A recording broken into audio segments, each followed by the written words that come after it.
Hi, today is February 8th, 2017. I'm Matthew Worley here in Los Angeles, California, along with Shotgun Tom Kelly, and we are both members of Pacific Pioneer Broadcasters. Also joining us off camera, who assisted in the preparation of the questions for today, is fellow member Randy West. Okay, so we are here, and for the record, beginning, what was your full name at birth? Okay, my full name at birth is Thomas J. Irwin. That's Irwin. And birth date? Birth date is 8/8/49. Okay, so born in San Diego or San Diego area. Born in San Diego. Yep. And what are your first memories of television or radio? You know, my first memories of television, first we had a black and white television, and we're a Catholic family. And my folks used to watch Bishop Fulton Sheen. And then, we went to Mass, and our priests were not as, they didn't have a great as voice as he did. And so at 6 or 7 years old, I guess I kind of knew who was a professional and who was not. And I asked my mom, I said, Mom, is Bishop Sheen really a bishop, or is he an actor? Because he was so good on the TV, And no, he's the Bishop of Baltimore or Maryland or something like that. And but I mean, that was my first early shot of network television. And of course, he beat Milton Berle in the ratings. But that was the infancy of television. Sheen was on Dumont in the beginning, or at least one of his first notable things. And yeah, from New York City. Yeah. Also fascinating that one of the great stars of early television was a Catholic bishop. Yeah, isn't that wild? Yeah. So, what about, you mentioned this is one of your first memories. You would be about what age when you saw that originally? Probably 6 or 7 years old, Okay. Do you have memories of watching kids programs when you were a kid? Most definitely. I was the kind of the celebrity kid on the block because my dad was a railroad engineer on the Santa Fe in San Diego, and there was this children's show host, Johnny Downs, who used to be one of our gang, and he was an actor, and I guess he came to San Diego, and he wanted to live there, so he took this job as a children's show host at Channel 10, and so he was a train engineer on the show. And so they filmed Johnny Downs coming into that beautiful depot that looks like a mission. And so he looked like he was operating the engine, but really it was my dad operating the engine. So I always said, hey, my dad, it was the engineer on Johnny Downs' train. And of course, Johnny gets off the engine, comes down off the engine and walks into that depot. And when he walks into the depot and opens the door, he opens the door to the set. And he goes, howdy, howdy, howdy, this is Johnny Downs. How you doing? We got some cartoons here for you.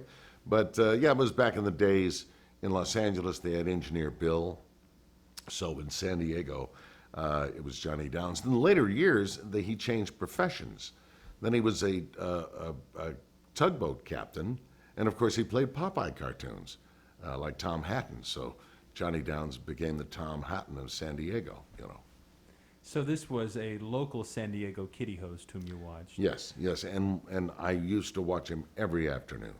And then, of course, he would appear at places, and I would ask my mom to take me out to meet Johnny Downs. And that was such a thrill because, to see somebody that you've seen on TV in black and white, and then when you meet them in person, they're full of color, It's kind of like the time when President Kennedy came to San Diego. Remember, we had black and white TV in those days, and I went to St. John of the Cross Catholic School, and they let us out because we got to go see the motorcade of President Kennedy when he came to town. I still have the sign, Welcome President Kennedy. But I remember, as we were watching him go by on the motorcade, his hair was really red. I mean, that's everybody that I talked to that saw President Kennedy in that motorcade. Gee, did you see his hair? It was red because all we see is black and white TV, and his hair doesn't look red on black and white TV. But yeah, those were great days. Were there any, we're talking about local San Diego hosts, were there any popular national kids shows that you liked as a kid? Howdy Doody, obviously, with Buffalo Bob. That was one that I watched also, along with Johnny Downs. And then there was another children's show host that I enjoyed watching. It was Uncle Russ Plummer. He was on the other channel. Johnny Downs was on Channel 10, and Russ Plummer was on Channel 6. And he had a little bird on his shoulder called Johnny Jet. I wonder if it was a little competition to kind of confuse for the ratings, but yeah, Uncle Russ had Johnny Jet, little bird, and then Johnny Downs, of course, was Johnny Downs, the railroad engineer at first, and then, of course, the tugboat captain later on, you know. Since you became primarily a radio guy, you've talked about the fact that at the age of 10, you had an important encounter with a disc jockey in San Diego who influenced you. In those first years before that happened, when you were listening to radio, do you recall, because that's the end of the network radio days still petering out in those days. What were you listening to on radio? Was it the kind of rock and roll type music that you later played, or was it something else? Oh, no, it was. It was, I listened to KCBQ, because that was the rock and roll station, and also KGB, that was the competition in rock and roll. And I eventually got to work at both stations later on in life, but KGB was, you know, at first they were just a rock and roll station, and then Bill Drake came in and they became a boss radio station. And then KCBQ was more like a KRLA, more of a personality station, and I used to listen to them a lot. But the first disc jockey that I met, I remember I came home from school. My mother was a big radio fan. She loved it. She had the radio on all the time. And she was listening to Kogo radio, and there was this gentleman by the name of Frank Thompson broadcasting in the mobile studio in Lemon Grove, and he was putting people on the air. Well, I came home, and my mother said, Tommy, there's a man broadcasting from a shopping center, and he's putting people on the air. Why don't you go down and see if he'll put you on the air? And I said, okay, Mom, you know. So I rode my bike down, and there was the Kogo radio mobile unit. It was a trailer, and it had windows, and I looked through, and I saw this guy with the horn-rimmed glasses, and he was playing records and talking on the radio, and I was just absolutely fascinated. And so I was looking through the window, and eventually he saw me, and he said, this is Frank Thompson on KOGO. We have a young man looking through the window here. Why don't you come on in the Kogo mobile unit? What is your name? My name is Tom. Well, what school do you go to, Tom? I go to St. John of the Cross Catholic School here in Lemon Grove. Well, Tom, I've got 4 passes for the LA T-Birds when they come to town. You're going to see them at Westgate Park. Congratulations to you. And I was thrilled. My first words on the radio were Frank Thompson putting me on. I was just fascinated. At that point, I went home and I built my own radio station in my bedroom with some couple of record players, and I went to what they called Cal Red Electronics, and I got a microphone and my brother's guitar amp. So I actually kind of jury-rigged something together, and I had extension speakers for out in the patio, and then I had extension speakers for the house next door and the house across the street. So that was my little radio station. But then I started hanging around other radio stations. And the rock and roll station was KCBQ. I had a paper route. And I would listen on my transistor radio to this guy by the name of Jack Vincent. He looked like Clark Gable. You know, it was interesting on the Big Q survey. So after I got done with my route, he did the all-night show and from midnight to 6. So I got done about 5. So I run my bike over there. And I'd get to watch Jack Vincent read the news, play the records, do the commercials on the air, and we became friends. And both of these guys, Frank Thompson and Jack Vincent, I knew them all my life. I became good friends with both of them. And when they passed on, Frank Thompson passed in Seattle. He became a great newsman on KJR. And I remember I called Frank up, and he wasn't doing well. And I said, Frank, I'm getting a star on the Hollywood Walk of Fame. And it was just wonderful. I mean, oh, you are? He couldn't, he was very excited, you know. And then Jack Vincent just recently passed away, and we took care of Jack in his later years. But both of those guys, meant a lot to me early on. When you tell this story about your parents and your home radio station, were your parents indulgent of this, or did they find it tedious? Well, yeah, they were. They thought it was great, but I got tired of broadcasting with the extension speakers. So I knew a couple of guys that were interested in electronics, and I talked to this one guy, Wes Owens, who I still know today. He was such a brain, on everything. He knew everything about electronics.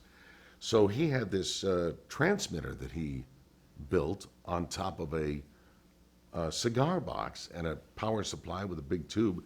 And so I remember he sold it to another guy. I bought it from this guy that he sold it to for like $5, and it was 25 watts, broadcasting wherever you want. We had a variable thing, but we wanted to be on that clear channel Mexican frequency 840. So I would broadcast. Now I'm on the air with 25 watts, and that gets out a good 15 miles, And I was cognizant enough to realize you don't want to go on during the daytime, because that's when you're going to get caught with the FCC. So we were just on after hours at night. And now this is when I got a little older. Now I'm a teenager and 15, 16 years old. And we used to drive around to see how far the radio station would get out. Because I used to make tapes. I was an intern at KDEO. And that's where I got my first job at a radio station. Sonny Jim Price gave me a job working with the Jocks and going on remotes. And so anyway, I got to be in the radio station and make these tapes for my bootleg station. And so we put those tapes on it and being that we, had two turntables, it sounded like a real radio station, And so we would go around and see how far our station would get out. And that was a lot of fun. But, we got caught. You want to hear about that? I'd love to. Okay. My friend, we wanted to move up to Rick's house because he was on a hill, so we thought we'd get out. You had to build some kind of antenna for this to operate? Well, the antenna actually went up a telephone pole, and then it was a dipole antenna, and it went down about 5 or 6 telephone poles. So that was the antenna. Instead of going up, it went up, and then,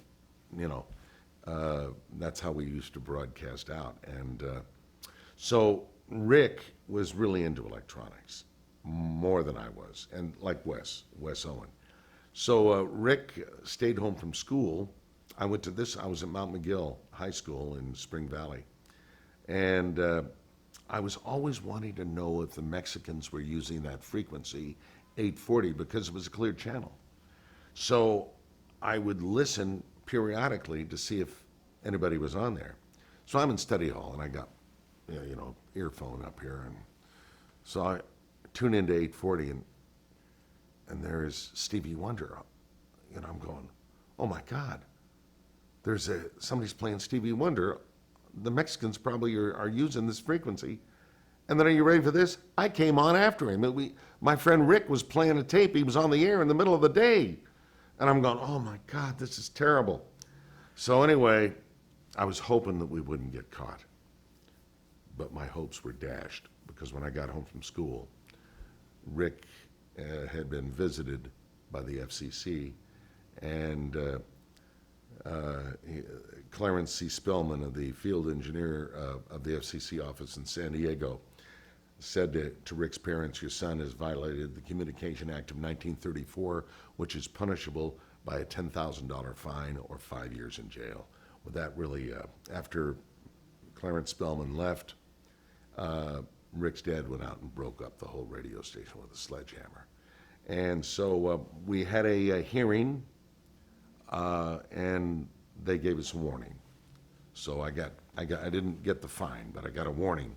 And they suggested that I get the third-class FCC license, which I did. And then I got my first job on the air, live on the air, at KPRI-FM.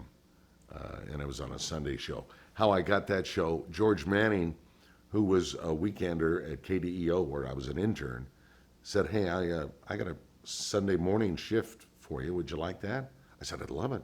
So I started Sunday mornings on KPRI 106.5 in San Diego.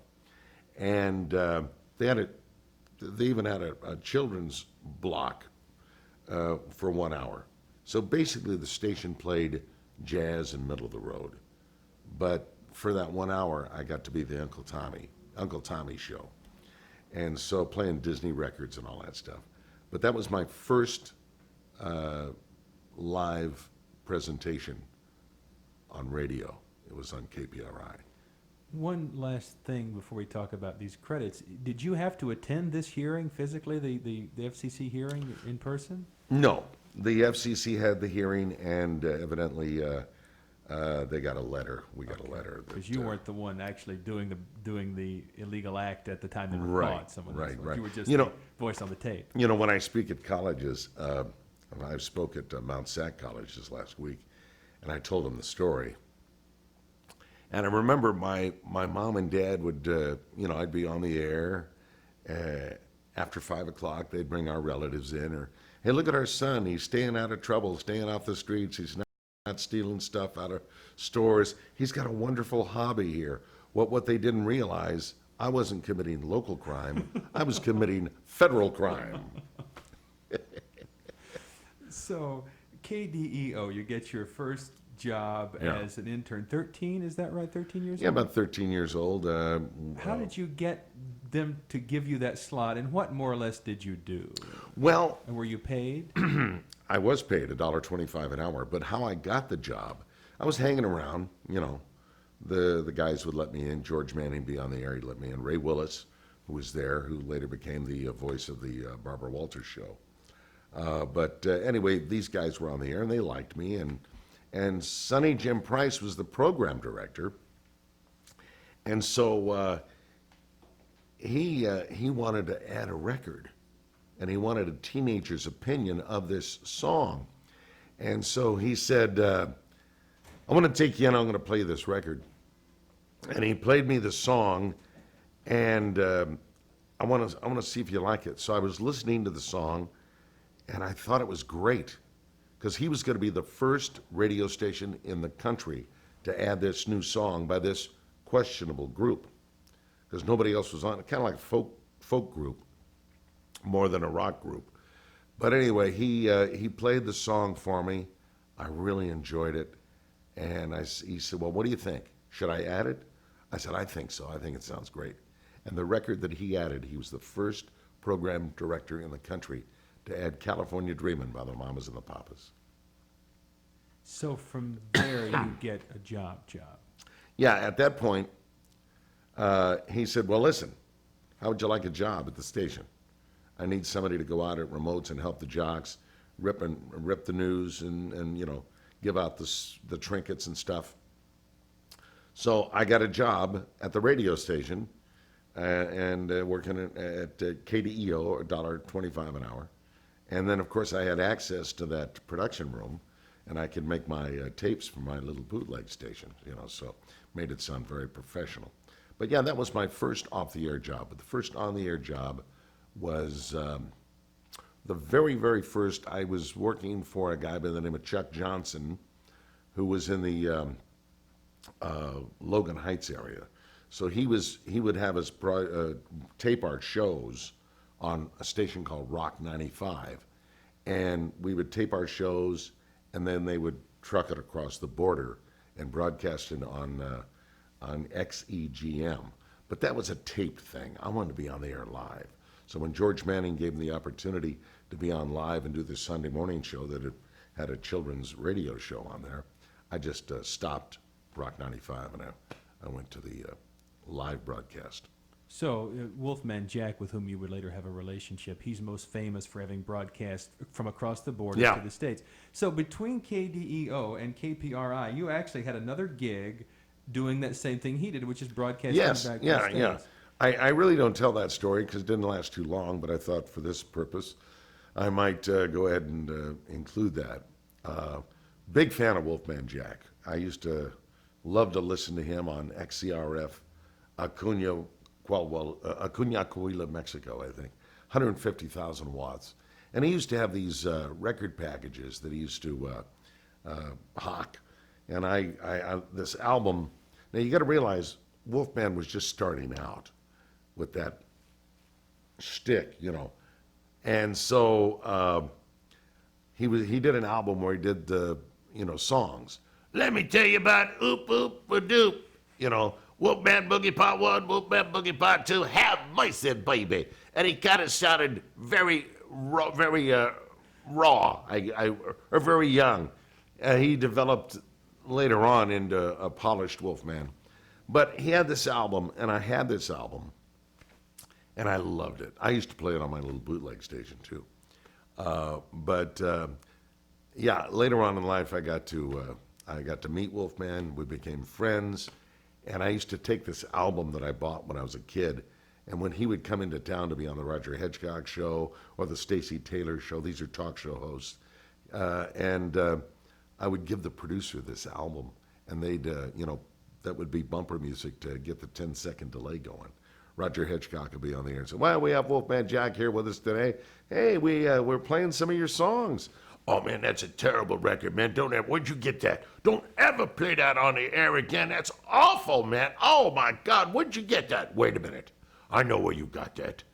I'm going to kill him.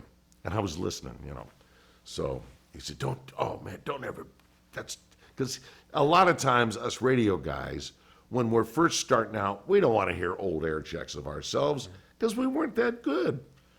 I thought he was great, but he didn't think he was too good back then.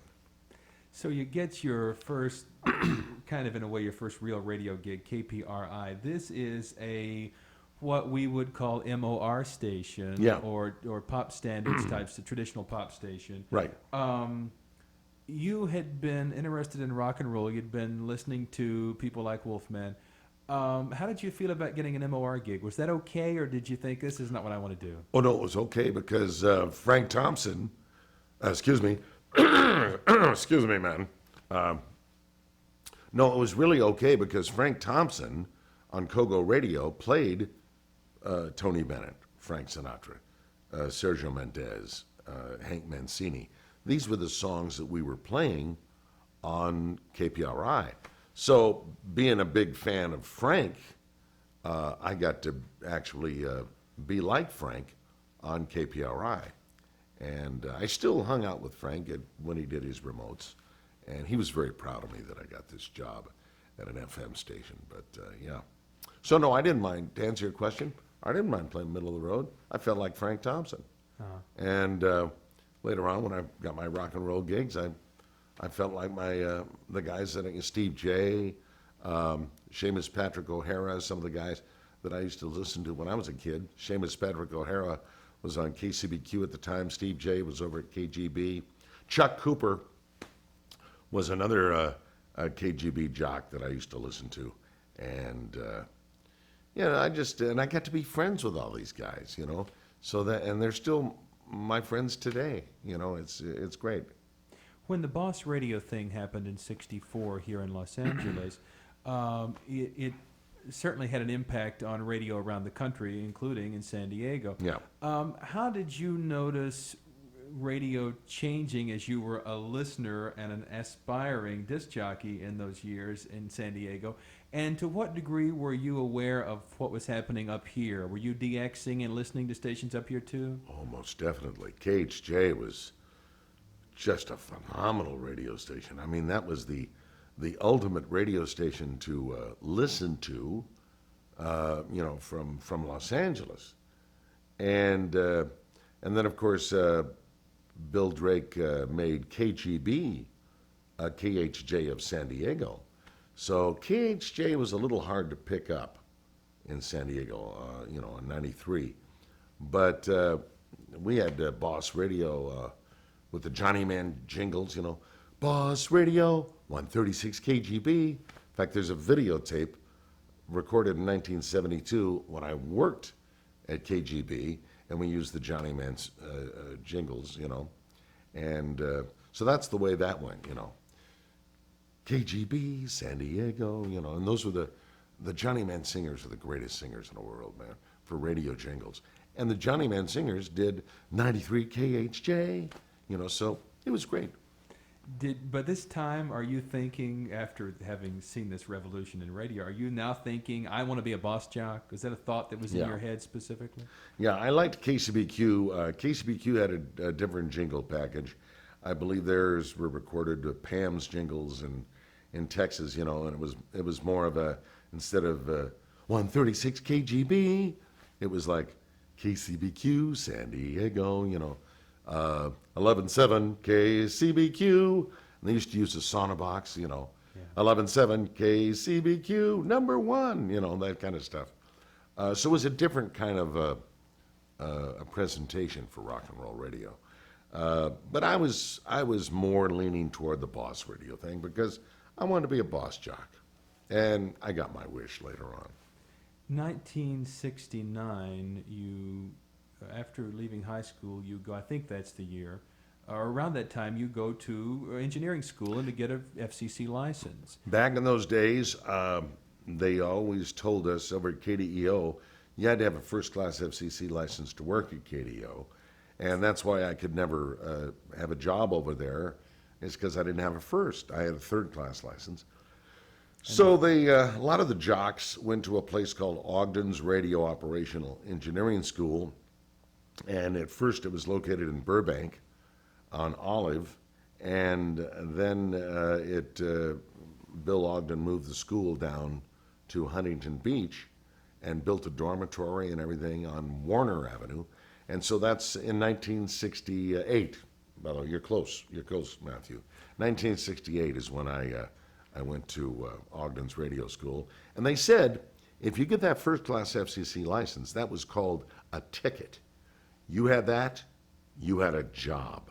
And that's so true, because so many stations were directional, and they needed to have an announcer, and you had to be an engineer. Well, it's important to note that what they needed was someone who could operate the transmitter legally, and that's Well, yeah, take meter readings. That's basically what it is, and that's why you needed this ticket. And it was really, I mean, there was nothing to do with announcing. All rules and regs, mathematics, electronics, you know, and stuff that I really wasn't interested in, but you had to have it. I remember I took my test in downtown LA in the Federal Building, which is right next to the City Hall, where Superman used to fly out of. Again, we're back to the old TV shows. But anyway, yeah, that's where I took the FCC exam, and I passed. And my first job on an AM station, because remember, AM stations were the big deal. Sure. Not FM. FM was, you know, background music or, you know. Classical Not a lot of music. people had FM in the car. You got a car and it just had a straight AM station. And then you'd have to, or AM frequency, you'd have to get an adapter to listen to FM. It's way before they put FMs in cars. So again, the AMs were the big station, and so I got my first AM job in Merced at KYOS. As a matter of fact, Commander Chuck, who also worked at KYOS in his early days in broadcasting, and we always talk about that, you know. Talking about Chuck Street, a fellow Chuck member Street, of, yeah. of PPB. Yeah. Now you spent your teenage years doing this. You've gotten your first class tickets. You're going to go on the ride, take the ride as a radio guy. Yeah. Some parents, when their children get involved in any sort of creative career field, they sometimes don't encourage it because creative careers can be unstable. Were your parents supportive of you or not supportive of you? They were very supportive of me. My dad, of course, came up with the money to go to Ogden's. And, of course, my mom, a longtime radio fan, she was just absolutely thrilled that I was going to go that way. And she was thrilled that I was on the Sunday morning show. And I used to bring a recorder home and record her doing, I used to call her Aunt Betty. Well, now here's Aunt Betty with a children's story. So I included my mother in that show, you know, along with the Disney cuts and stuff like that. But yeah, Mom was very, very much supportive, and so was Dad. and I had no problem in that area. So KYOS Merced, this I think is another MOR station. No, it's rock and roll. This is rock at that time. Rock, okay. So tell us about your first, I mean, this is your first big gig away from home, out of town. Yeah. What was that like? Well, it was great. A friend of mine, Bob Nutzling, who I went to Ogden's with, he's the one that hired me because he went to ticket school. He had his ticket. And so he got a job as a program director, and then I got hired there. I was there for about 6 months because I wanted to move on. And I heard that KACY in Ventura was a station, you know, that would advance you to bigger markets. Because Robert W. Morgan had worked there, Bob Eubanks had worked there, Dick Moreland worked there. So these guys went to Los Angeles eventually. And so when I got the job, you had to have a ticket. When I got the job at KACY in Port Hueneme, and they used the Anita Kerr singers that KMPC uses. KACY, Port Hueneme, you know. And so that's where I got that job. But I walked in there wanting to use my real name. Now, my real name is not Tom Kelly. My real name is Tom Irwin. And I wanted to use my real name, Tom Irwin. Well, I walked in, and Bill Tanner, the program director, he said, "How you doing, Bobby?" I said, "No, it's Tom." "No, if you're going to work here, it's going to be Bobby. You're going to be Bobby McAllister." And I go, "Oh, God, what a terrible name." But I needed the gig. I wanted the gig. And so I was Bobby McAllister, you know. And then Dave Conley, the guy who was on before me, I was driving to work. I was doing 6 to midnight. And I was driving to work, and Dave Conley, "Hey, Bobby Shotgun McAllister is going to be coming up next." That's what Dave Conley said. And I said, that kind of dresses that Bobby McAllister name, Bobby Shotgun McAllister. So I became Bobby Shotgun McAllister right here on KACY. As a matter of fact, that was the first, when Wolfman Jack came into town, I interviewed him on, KACY. And that's the very first time I got to meet him. But anyway, I was Bobby Shotgun McAllister. Then Dave Conley got a job as program director in Bakersfield, another station that was very sought after, and you have to have a first-class license to work there. And so he said, "Well, why don't you come over? I got a program director job at Bakersfield, and you could use your real name, Tom Irwin." Well, I was fascinated. So I quit Casey. He quit Casey. We went over to Kaffy in Bakersfield, Kafy. And they used the Johnny Man Singers, the Boss jingles, like KHJ had. And so the general manager said, "I know you want to use Tom Irwin, but I don't like the last name. You can use Tom, but let's change the last name." He said, "What's your nationality?" I said, "Well, I'm Irish." He said, "How about Tom Kelly?" And then Dave spoke up and he said, "Yeah, we'll revive the shotgun from Bobby Shotgun McAllister, and we'll call you Shotgun Tom Kelly." So that's how I became Shotgun Tom Kelly, and that was in 1969, 70, somewhere around there. And I've been Shotgun Tom Kelly ever since. Well, you said originally when someone wanted to change your name, you didn't really want your name changed. So how did you feel by this time about all these name changes and the fact that people keep dubbing you different things? Were you okay with that, or did you chafe under that a little bit? I got used to it at that point. And with the Drake jingles and sounding more like KHJ and sounding more like KGB, because KGB is where I wanted to go. And so I said, well, I guess I'm Shotgun Tom Kelly. I'm going to have to live with that. And it turned out to be a very good handle. It's done well by you. Yeah, it has. Yeah. It has. So anyway, I stayed there for about a year. And are you ready? This is where I got my first television kid show. Now, they were looking for this company came in, and they had the independent grocery stores of Bakersfield. And they were looking for somebody to put on this clown outfit and be Nemo the Clown, the host of IGS prize party at KERO Channel 23 in Bakersfield. So I got the job, and so on Saturday mornings live, this is a live kid show, we had kids live in the peanut gallery, kind of like Buffalo Bob did. And so I was Nemo the Clown on Saturday mornings and Shotgun Tom Kelly on Caffey during the week.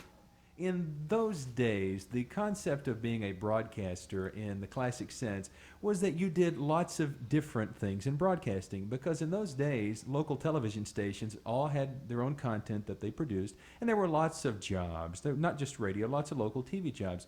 So this comes the kiddie host and the anchorman and all these things, the booth announcer. Many of these jobs don't exist anymore.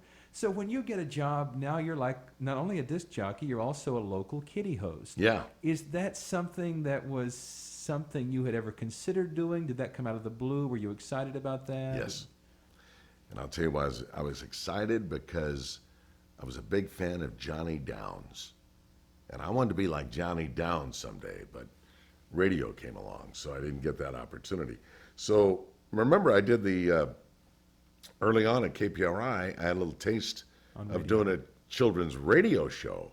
Now I'm doing a children's television show. I'm not Shotgun Tom Kelly, but I'm Nemo the Clown.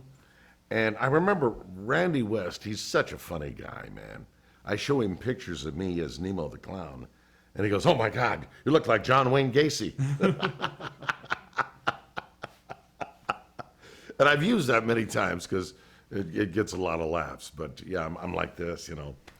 And but hey, that show went. It was well for me. And but again, my goal, Matthew, was to come to San Diego. Now, how do I get to San Diego?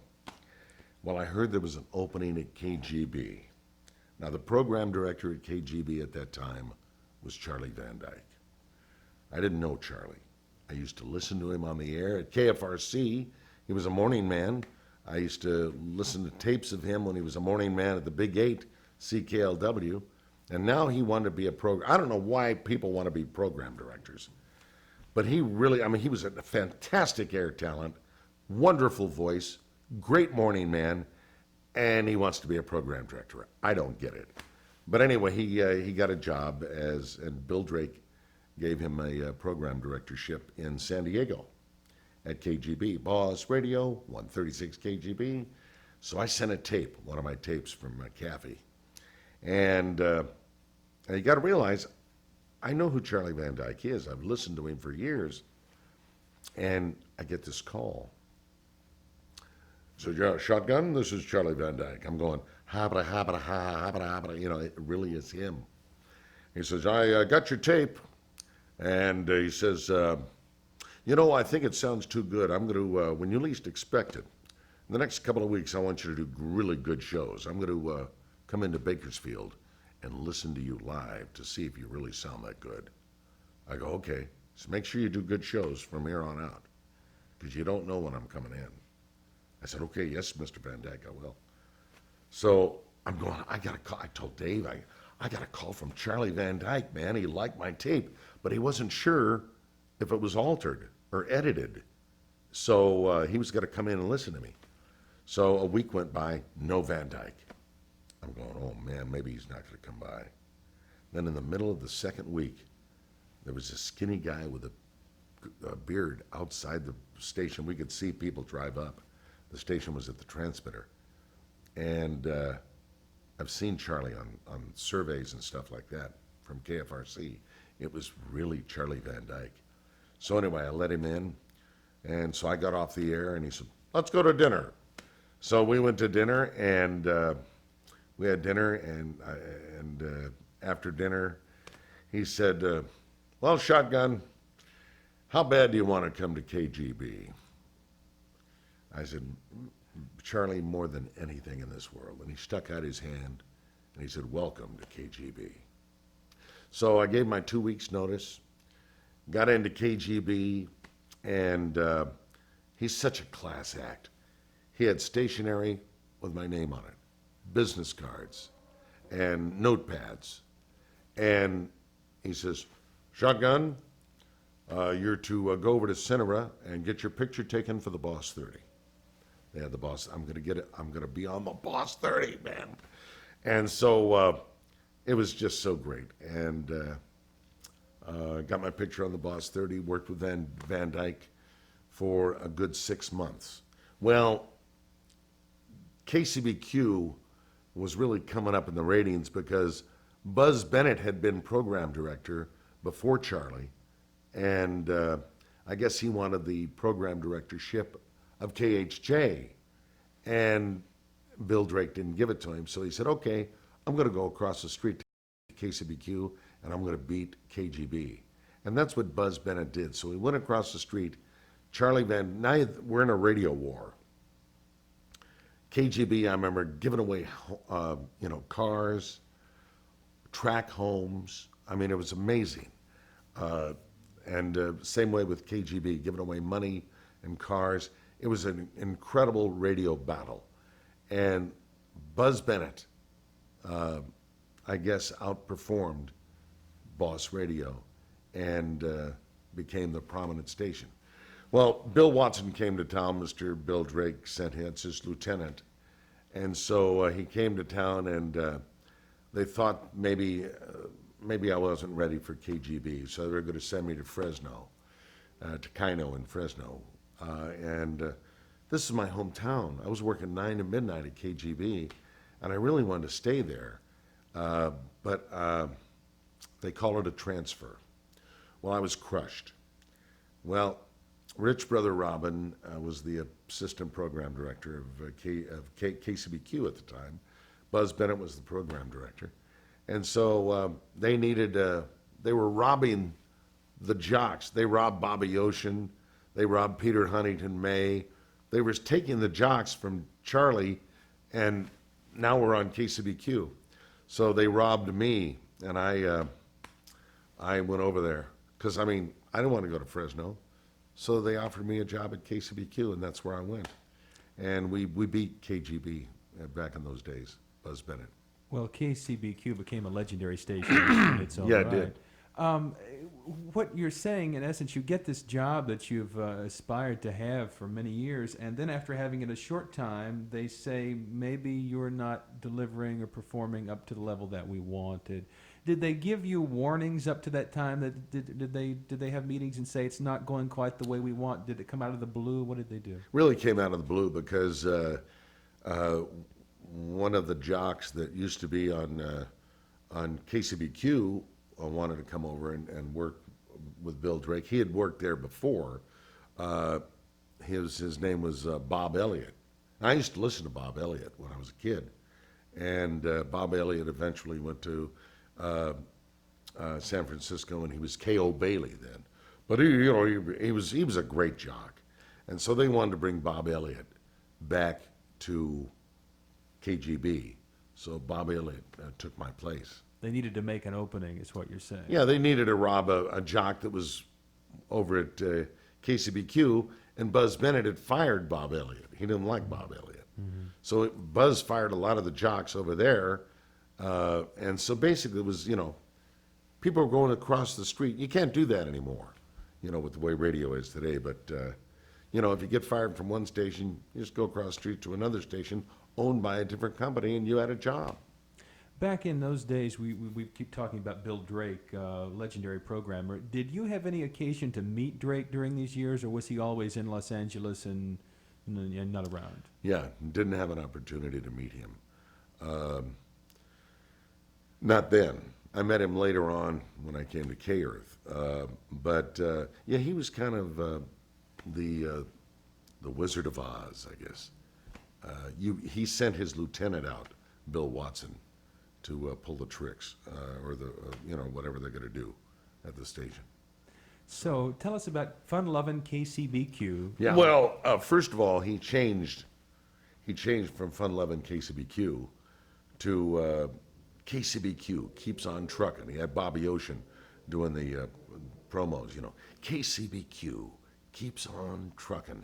And he really modernized KCBQ from the KCBQ good guys, KCBQ 11.7, KCBQ, and that's where they brought out the jingle they call the shotgun jingle. I don't think it was named after me, but it went KCBQ, and he really modernized the station, but because FM was coming up in those days, and so he made it more of a played a lot of different album cuts also, but still made it a rock and roll top 40 station.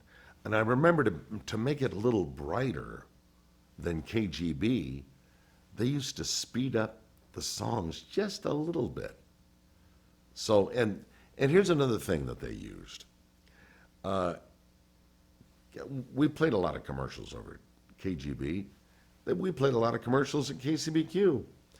But he had people, listeners' voices, that he would record, and we'd play in between songs. KCBQ plays less commercials. Well, that was a lie.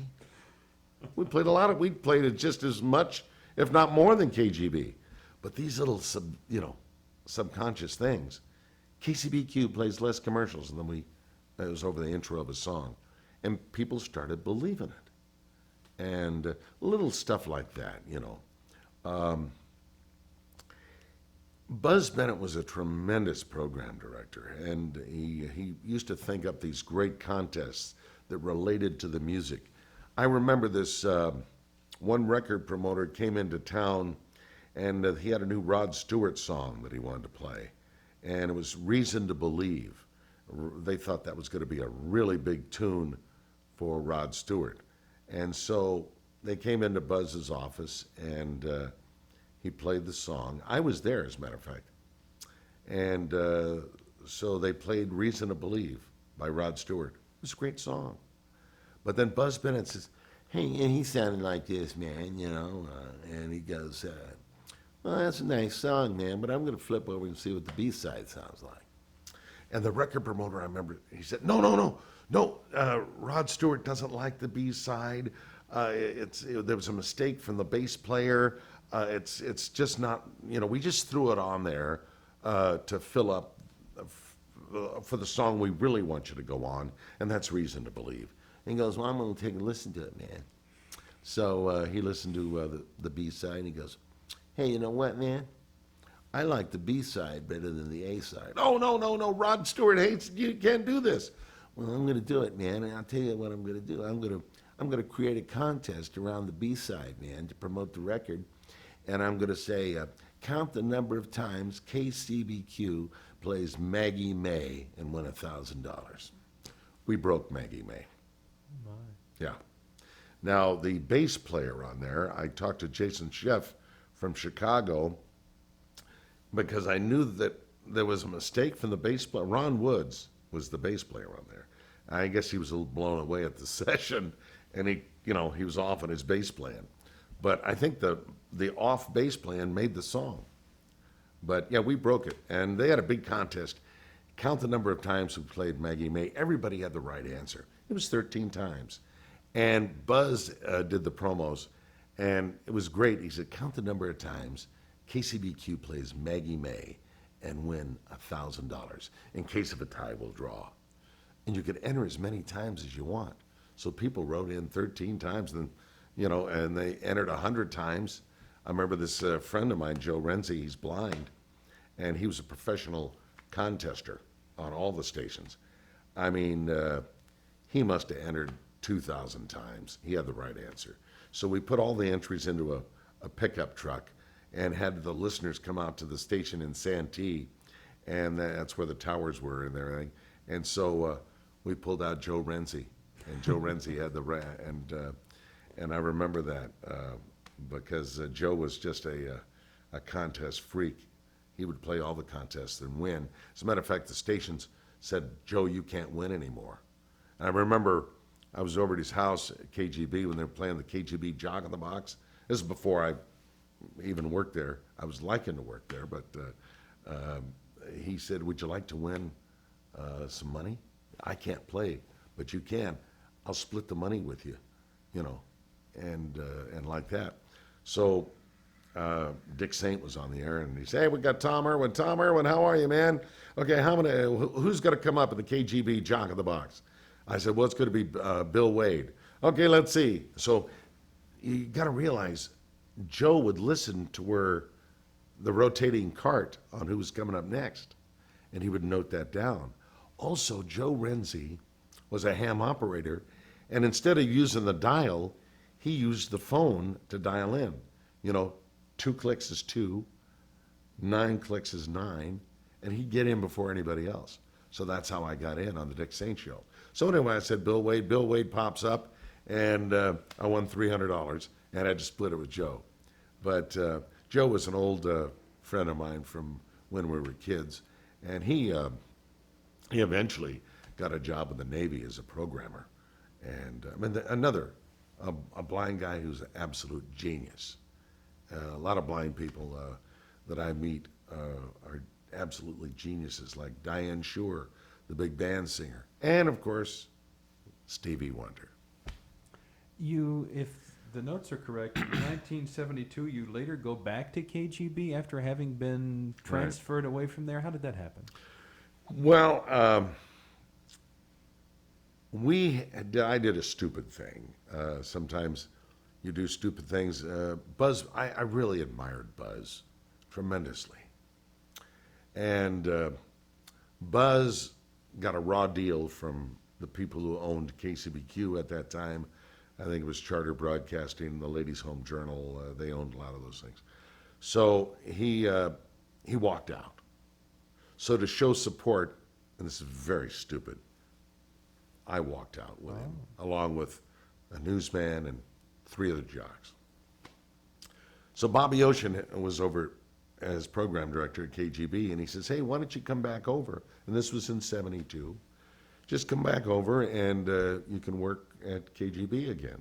And I love that, working with the Johnny Men's jingles. Charlie wasn't there, but Bobby Ocean was the PD. So that's how I got back to KGB. But then you leave to work with Buzz Bennett again? Yes. Buzz got a job in Phoenix at KRIZ. And his friend, who also worked with us at KCBQ, did the morning show, Chuck Browning, he was doing KUPD. So there was another radio war going on in Phoenix. So I remember I got the job of doing afternoon drive. Jerry Peterson, who later became the program director at KHJ, WRKO, KFRC, he went to nights, and then I came in, and Buzz put me in afternoons, I guess to show support of what I did for him in San Diego. So, yeah, there was another radio war going on because Buzz had fired Chuck Browning at KCBQ. Buzz went to Phoenix. Chuck went to Phoenix, and now they're fighting each other. I remember Chuck Browning had billboards, and the billboard said, KUPD, cars, cash, and the truth. In other words, Chris is lying to you. But yeah, I was there for about a year. I got homesick. So Jack McCoy, who was program director of KCBQ, was, they had an opening for afternoon drive, and so I applied for it, and I got it. So I went back to KCBQ late in 72, 73. Now, the first time you could have left San Diego to go to Fresno, you chose not to do it.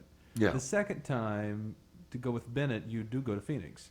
Is that because of Bennett? Is that because there was no other job available and your job ended in San Diego? Why did you make the Phoenix? Was it just loyalty to him? Yeah, as a matter of fact, they brought a new program director in to KGB, Ron Jacobs, who used to be program director at KHJ. And he was a madman. I mean, this guy would lose it, man, I'm telling you. So I remember at staff meetings, he would just get livid. And I'm going, God, I heard about this guy, and now I'm actually seeing what a madman he is. And so he fired me. So that's why Buzz has come on over to Chris. So that's why I made the transition over to Phoenix. Do you feel comfortable this many years later of saying why he fired you or what happened, whether it was something that was related to your performance or just something personal? Well, again, he was doing a thing. He was recycling. He had a big deal where he was recycling. You know, recycling was a big thing starting out. You know, recycling your bottles and cans. So he did, and it was, and you know, the environment and all that stuff. And so he was recycling KGB. So he recycled me out. You know, so that's basically what the deal was. And a couple other people too lost their jobs. But that's what radio's all about, man. You know, you get one job, you get blown out, man, get another job. Now, you are now at this point, you have become what is, although you did it at a very high level, this sort of classic itinerant disc jockey. You're like a grape picker. You go where the work is. Yeah. Town to town, up and down the dial, as the saying goes. Did you, by this point, this has happened to you a number of times, were you happy with that? Did you ever think, I want to get out of this and go do something else? Or, because it is unstable, or were you very committed as a broadcaster and you understood that came with it? Well, now, when I came back to KCBQ, I said, I want to stay here now. And what do I have to do to stay at this radio station that maybe the other jocks aren't doing? So I said, you know, I've got to really stand out among the other jocks. So I think getting involved with the community, going to schools, doing assemblies, doing a lot of personal appearances that maybe I wasn't getting paid for, but that it was a community service. That's when I got involved with the Muscular Dystrophy Association back in those days. I used to do the telethon. And that's also, when I was at KCBQ, I know they were auditioning for this children's television show that was going to be syndicated across the country. At all the McGraw-Hill stations, they were going to sell it. And this was the years that, you know, when Sesame Street was more of an educational show, they wanted educational shows on commercial stations. So they were trying to figure out a format to do that. And so this Words of Poppin' was a word game show using kids, and you would learn something on the show. So I remember about 50 of us, and you had to be an AFTRA, in a union person. And so I remember 50 of us were auditioned for this new television show for kids called Words of Poppin'. And the auditions were held at Channel 10. Now, Channel 10 was the same station that Johnny Downs was on. Same place, same building. I walk in to the station, and the cafeteria, I think 4 of us were being auditioned that day, or that night. And I walk in, and who do I see sitting there with his coffee? Johnny Downs. I'd never met him before. I've seen him in, you know, personal appearances, watched him on TV, and of course I told him the thing about my father driving his train when he was a train engineer, and I'm a big fan. And I remember saying to Johnny Downs, I said, you know, Johnny, you've got this job. I'm going to watch you every week on Words of Poppin'. I mean, there's no way I'm going to get the job. And he said, now calm down. Sit down, and he had a thermos of coffee, and he poured me a cup of his coffee. And he says, you have just as much right to audition for this show as I do. So you really ought to audition. I said, okay. So he went in, they called him in. He went into Studio A, and he auditioned. They had a mock set. They had the set there with the kids. And he did his test, and I shook his hand, and he left. Now they called me in, and I did my test. So we waited a couple of weeks. I didn't think I was going to get the job. Johnny Downs is the one for this show. And they called me, and I got the job. So it was a little bittersweet, you know. I mean, I was happy I got the job, but to beat out my childhood television hero, Johnny Downs, that didn't seem right. So anyway, yeah, that show went for 5 seasons, and I won 2 Emmy Awards for the show. So it was a very, very very nice show to have on my resume. There's one of those on YouTube. It's extremely for its era. It's extremely well produced. Yes, It's a very good little show. Yes. And I mean the way the set's designed, the way it's shot, it's really quite good. I was quite taken with it. You had a limited amount of on-camera experience at that time, but not Yeah. a huge amount. You were much more a radio guy. Right. Can you talk anything about your development as an on-camera performer? Was that something that came intuitively, or did you find that was a very different challenge from radio? Well, it was, I had to learn at that time because you're right. I was strictly radio and never being, I had to, when the red light would come on, I had to know which camera to look at. And so basically I was learning television and I had to learn the terminologies, the CGs, which I found out was something they put on the screen. Going in there and talking with the director and the producer. And this is a word game show, and I want to be very familiar with the words that were, on the show. And so that was a big challenge for me.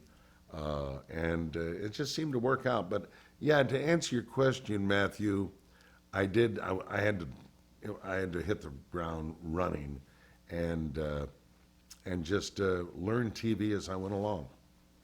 So you worked a couple of different radio stations during the years that you're doing this television program. Yeah. You were at KCBQ and then later I think KFMB.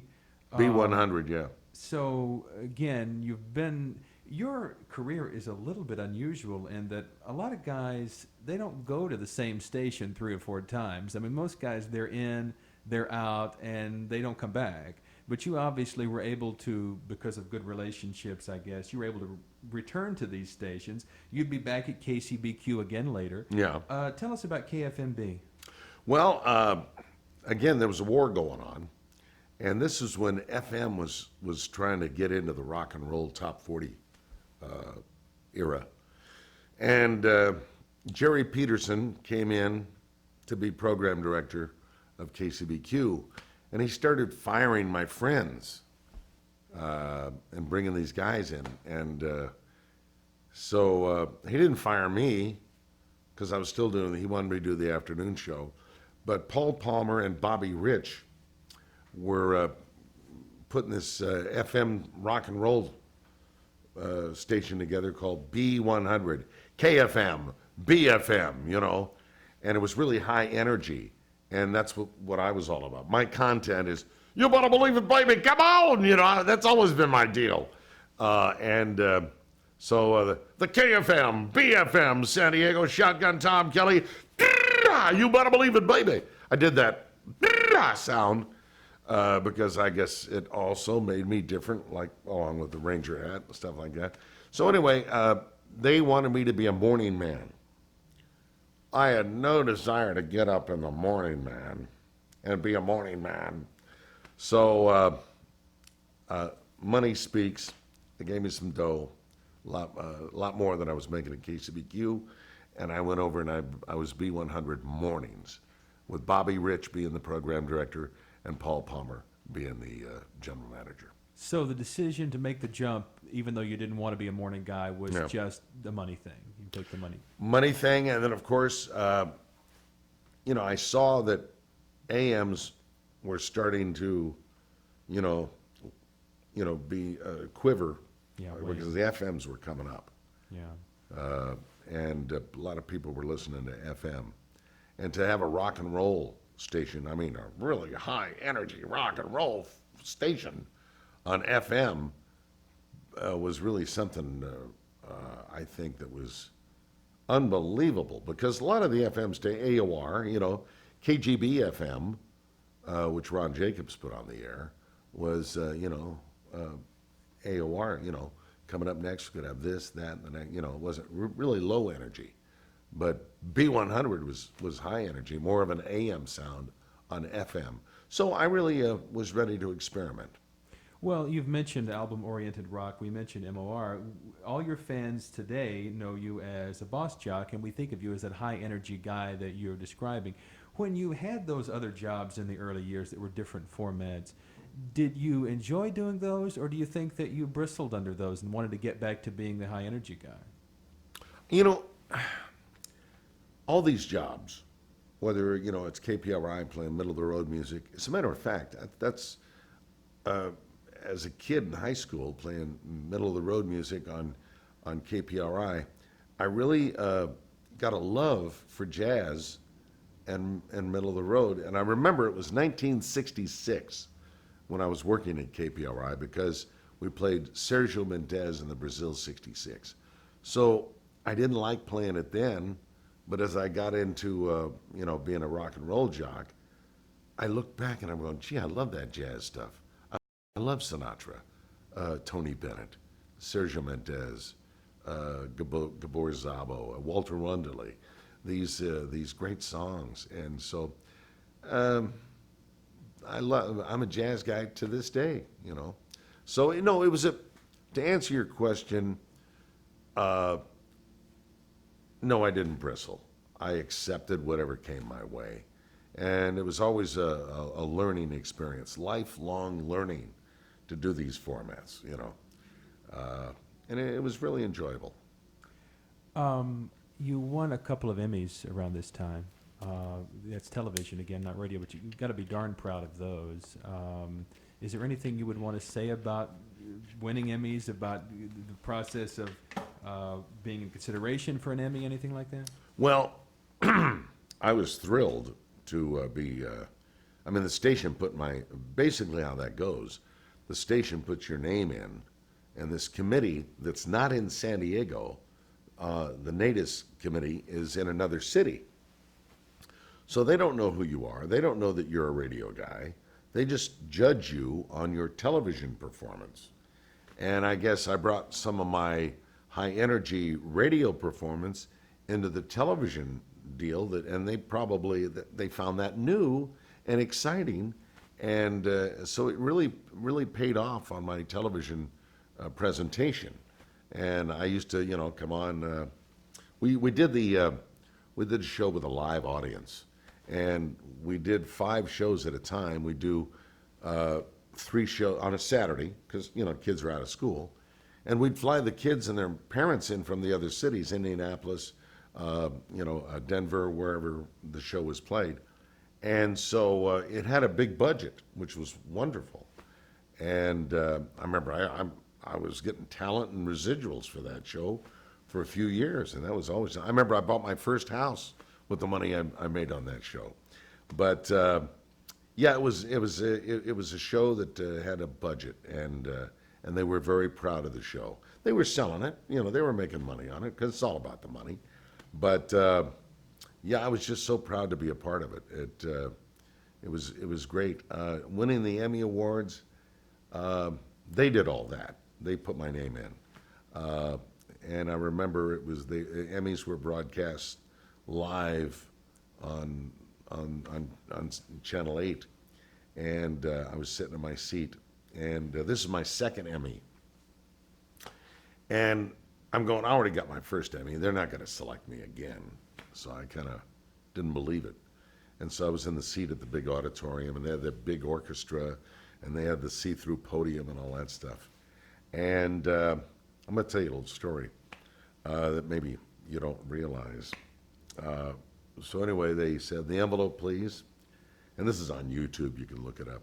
The envelope, please. And the winner for an Emmy Award is host of MC of a television show, children's show, Shotgun Tom Kelly. So I come up, the band's wailing, and I come up on stage, and I do my little speech, and I kept it brief, because nobody likes long acceptance speeches. So I did it brief. I was a wise guy, and I saw Clayton Brace down there, who was the general manager of the station. Does this mean I get a raise?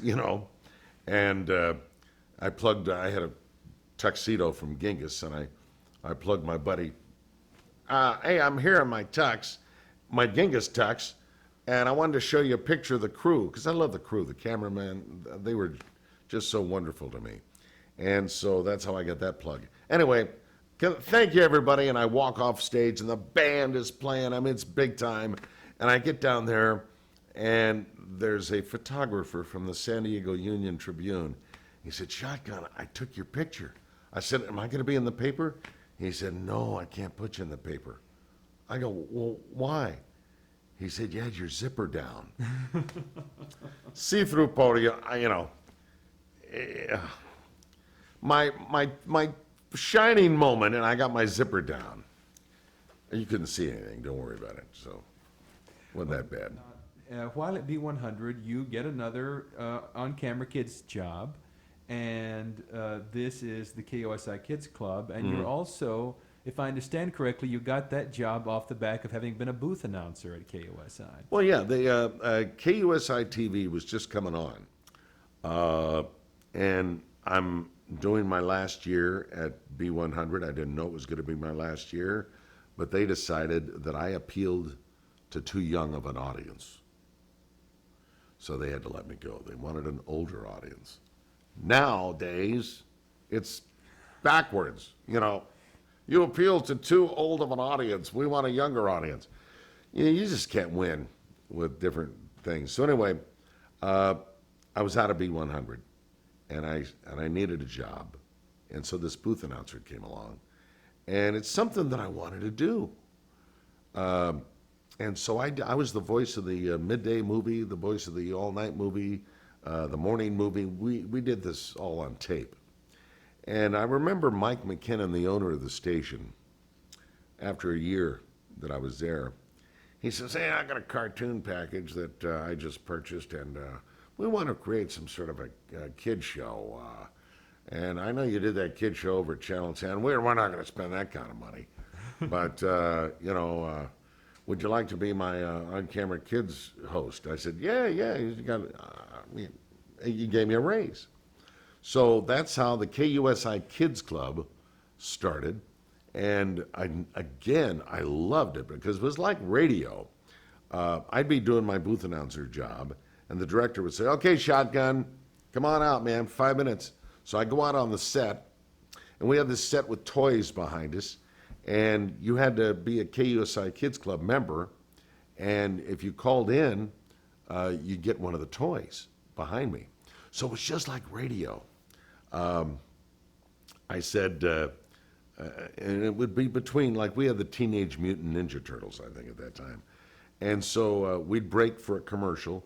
I'd come on, and I'd say, "Hey, kids, how'd you like one of these toys right here on the KUSI Kids Club? Well, be caller number 51 right now, and you'll get one of these toys. So call right now, 291-5151. All right. Hey, you're caller number 1, call back, try again. Hey, you're caller number 2, call back, try again." Then they would fade out. They'd do commercials, and then they would come back to me. "Hey, you're caller number 49. Hey, you're caller number 50. Okay, kids, I'm going to pick up caller number 51. Is it you? Hey, you're caller number 51. Hello? Hey, John, can I speak to your mom? Hi, Mom. This is Shotgun Tom Kelly on the KUSI Kids Club. Can I put John on the air? Okay. Hey, John, how are you? All right. Well, which one of these toys would you like? Oh, you want the G.I. Joe? All right, you got it. Hey, listen, we got more toys to give away on the KUSI Kids Club. Don't go away. Of course, I didn't blow it then, but and back to the Teenage Mutant Ninja Turtles. But that was great, it was live television. And then we'd tape the morning stuff, which I was pleased. So it was morning and afternoon. And I did that show for 12 years. And I get grown adults come up to me today, and they say, "When I used to come home from school, I used to watch you on the KUSI Kids Club." Well, two things. One is you were at the focal point of a revolution radio, part of that San Diego war. Buzz Bennett, Jack McCoy. You didn't talk at all about the last contest. Oh, yeah. Which was the most amazing tune-in for radio people Yeah. as well as for the marketplace. And Yeah. besides the on-air part of it, which I hope you'll describe, is how did that work financially, budget-wise? Well, yeah, we're Set talking this about... up. What year are we talking about? This is about 73, Something like that, yeah. 74, yeah. And it's KCBQ in this radio war with a whole new delivery, the last contest. Yeah. It was whispering. Yeah, again, remember Buzz Bennett used to do that whispering thing, but it was more of a hipster whistle. I was very hip, slick, and cool delivery. But Jack McCoy was more of a Rod Serling delivery. KCBQ and the last contest. And so he was really a very unique guy to work for. Remember, he brought me back from Phoenix. And so him and his partner, Jack McCoy's partner, Herman, his last name was Herman. He was the computer freak. Doug Herman. Anyway, they've been partners for many, many years.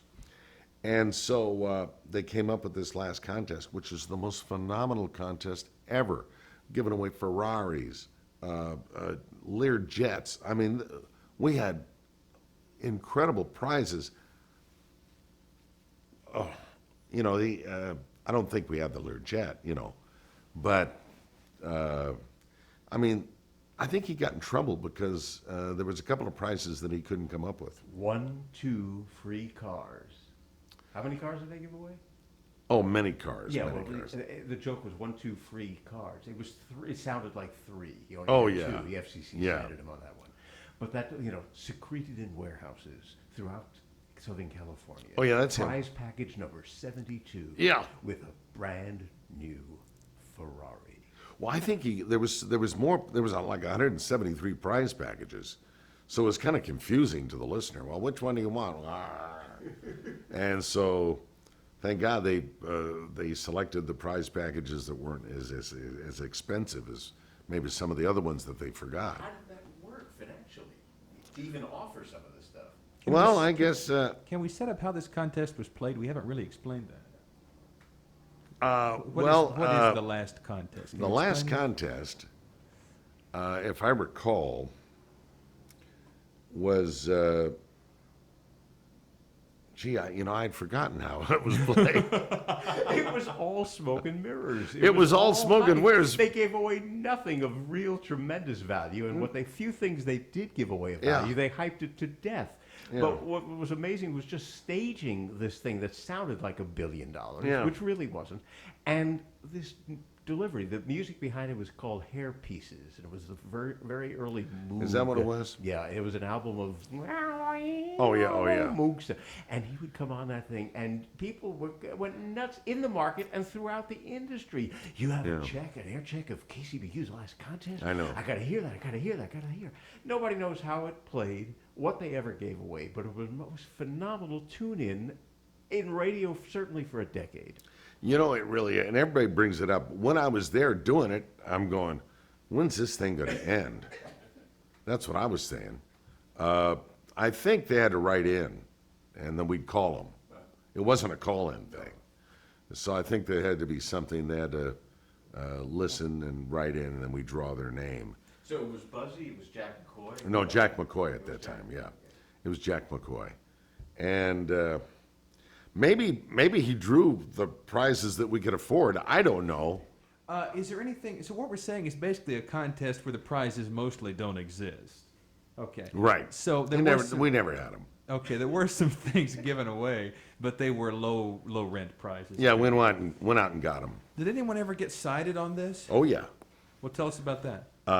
I don't know how that turned out. I know Jack McCoy took some heat for the and I think eventually they had to end this contest, But just the idea of doing such a thing, I think really nationally put KCBQ even more on the map than it was.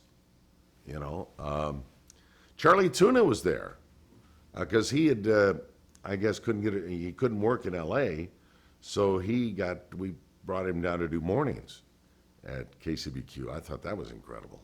When they said, hey, Charlie Tuna's, you're kidding. Because I love Charlie Tuna, man. Who doesn't? Around 1980, you go to KOGO, apparently? Yeah. Which, again, another, a long-standing name. Yeah. Because you said you'd been off the air on radio. How'd you get back on the air at KOGO? What happened there? Well, again, I was doing the booth announcing at KUSI, and I was doing the kid show. And so they said, why don't you come on over and do middays on Kogo? And again, that's another one of my dream stations. That was my first words on any radio station was on Kogo, and now I get to do the midday show on Kogo.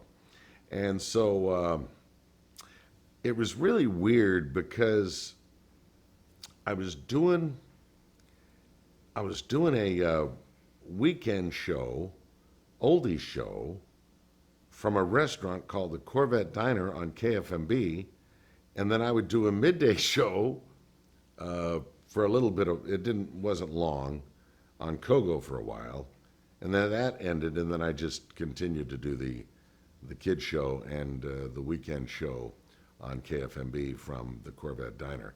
Now, a lot of people remember me from there.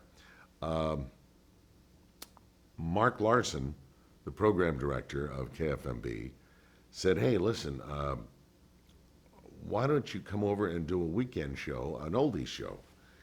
And I said, God, I'd love to do that, man, because I was doing an oldies show over at another radio station. I picked up it was the Saturday Night Jukebox. So that went away. So Mark liked what he heard, so he said, come on over here and do an oldies show on our station. So I did Saturday and Sunday nights. And I remember this place called the Corvette Diner was coming up in Hillcrest. And I talked to the guy, David Cohn, who owned the place. And I said, hey, I'm doing an oldies show on KFMB. I'd love to do the show from your restaurant. And he says, great. He blew out a couple of tables and built a studio, a glass studio. This guy was amazing. And we got an old board in there. And as a matter of fact, there's a bit of that on YouTube of me doing the show from that Corvette Diner.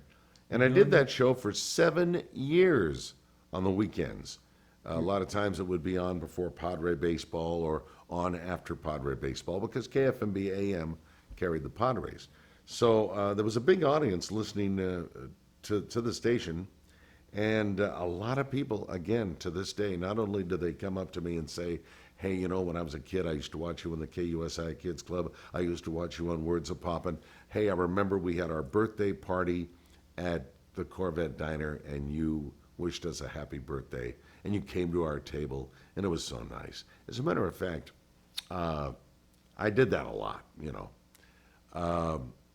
I went to this table, and this little girl was having a birthday, and I talked about her on the air, and I, you know, signed autographs, and then years later, this gentleman comes up to me when I'm at K-Earth, and he said, you know, I'd like to do a bobblehead of you.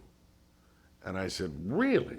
Yeah. So we worked out the deal with K-Earth, because K-Earth had to work out, the CBS radio had to work out a little licensing thing to do this thing. And so they worked it out with him, and we did this Shotgun Tom bobblehead thing. And it turned out to be great. So I remember I was signing, there was bobbleheads that were, he offered them for sale on the internet. And the bobbleheads that were unsigned went for $19. The ones that are signed went for like $25, something like that. So I remember I had to sign 200 bobbleheads, and so he would make a little more money and get his money's worth. And I remember as I was signing the bobbleheads, his daughter was there, and I said, your dad, he's made a wonderful investment in these bobbleheads. I think it's wonderful. Why did he do such a thing? He said, when you did your show at the Corvette Diner, I had my birthday and you were so kind to us. He still remembers that. So that's how he got the idea to do the bobblehead. In the YouTube clip, you're using an RCA 77 on the air. Yeah. Which in those days would have not been in wide use, certainly, but it adds to the ambiance of that whole sort of diner 50s thing. Yeah, well, that was mine. Yeah. That was out of my mic. I have a microphone collection, and that's one of my 77s. So you would go out during the records while the records are playing and talk to the people Yeah. in the I had a board op. I had a producer. He would make sure the thing's running, so I wouldn't miss anything. There is tape of you again on YouTube. What a wonderful research source YouTube has become, of you at KOGO 1980 being interviewed, and you're talking about, or you're asked about going to Los Angeles. And your response at that time, whether it be a genuine feeling or a little bit of bravado, is, Yeah. I don't want to go to LA. Right. I'm making too much bread down here. That's right. Did you really feel you didn't want to go to Los Angeles, or did you really think in the back of your mind, one of these days, I'm going to LA? No, I never wanted to come to LA. Yeah, you know, Matthew, I never really wanted to go to LA because I was doing mornings at B100, and they were paying very nicely, not as much as I was making in LA, but at that time I didn't know how much you could make in LA. So I was satisfied. My hometown, you know, at that time I was also doing a little bit of the kids club and doing, again, that audio-visual representation. And the video on YouTube that you're talking about, that was a news story that was done on the NBC news facilities, or the NBC station. And Kathy Clark did that, and she says, he really has no desire to go to L.A. in the big time. And I remember when I, on the Pacific Pioneer Broadcasters, when I was honored, Johnny Kay put together this wonderful video, and, you know, he used that YouTube NBC report when she said, and he really has no desire to go to the big time in L.A.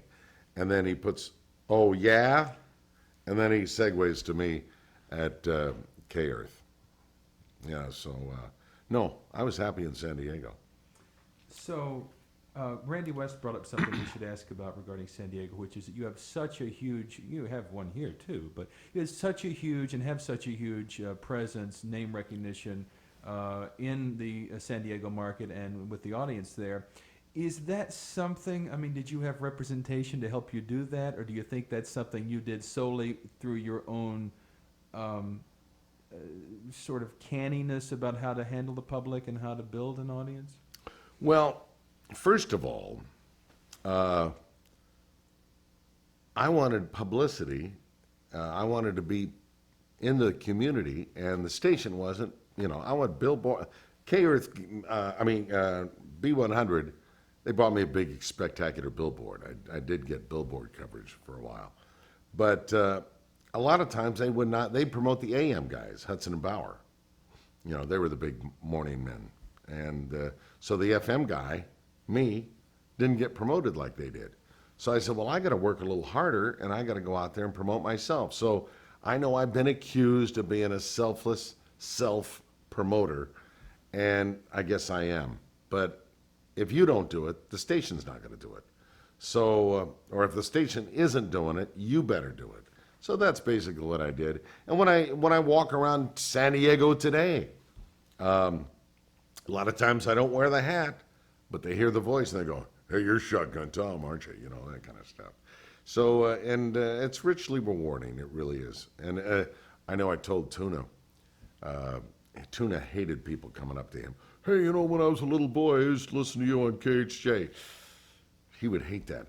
But I love that. Hey, when I was a little kid, I used to watch you on the KUSI Kids Club. I used to watch you on Words of Poppin. It was great, you know, and they were grown adults. As a matter of fact, I had this girl. She called me up and said she's a mother of 3, and she was on the KUSI Kids Club when she was in 6th grade, and she wanted to know if I had a copy of her show.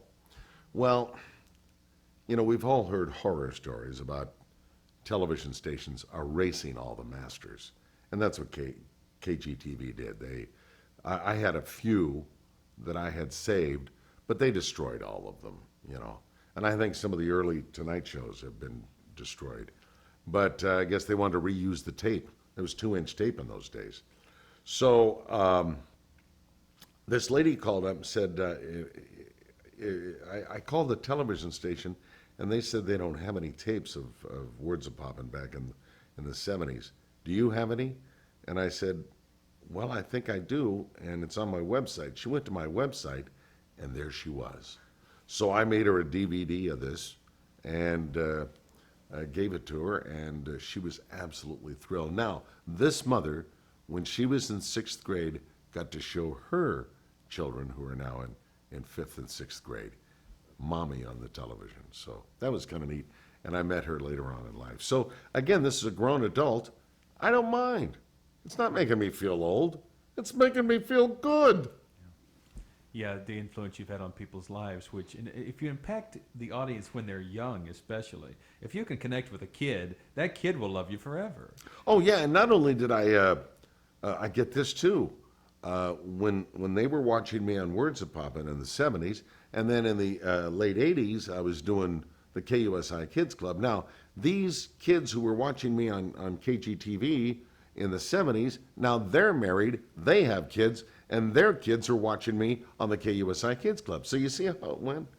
So maybe that's what I'm a household name down there. 1982, you go to San Francisco. After being a household name in San Diego, after saying, I really don't want to leave there, Yeah. you did take the job in the Bay Area. What could you say about Well, that wasn't a permanent job. That was just like a fill-in job at KFRC. And I've always wanted to be on KFRC. KFRC! In the city, you know. The big 610.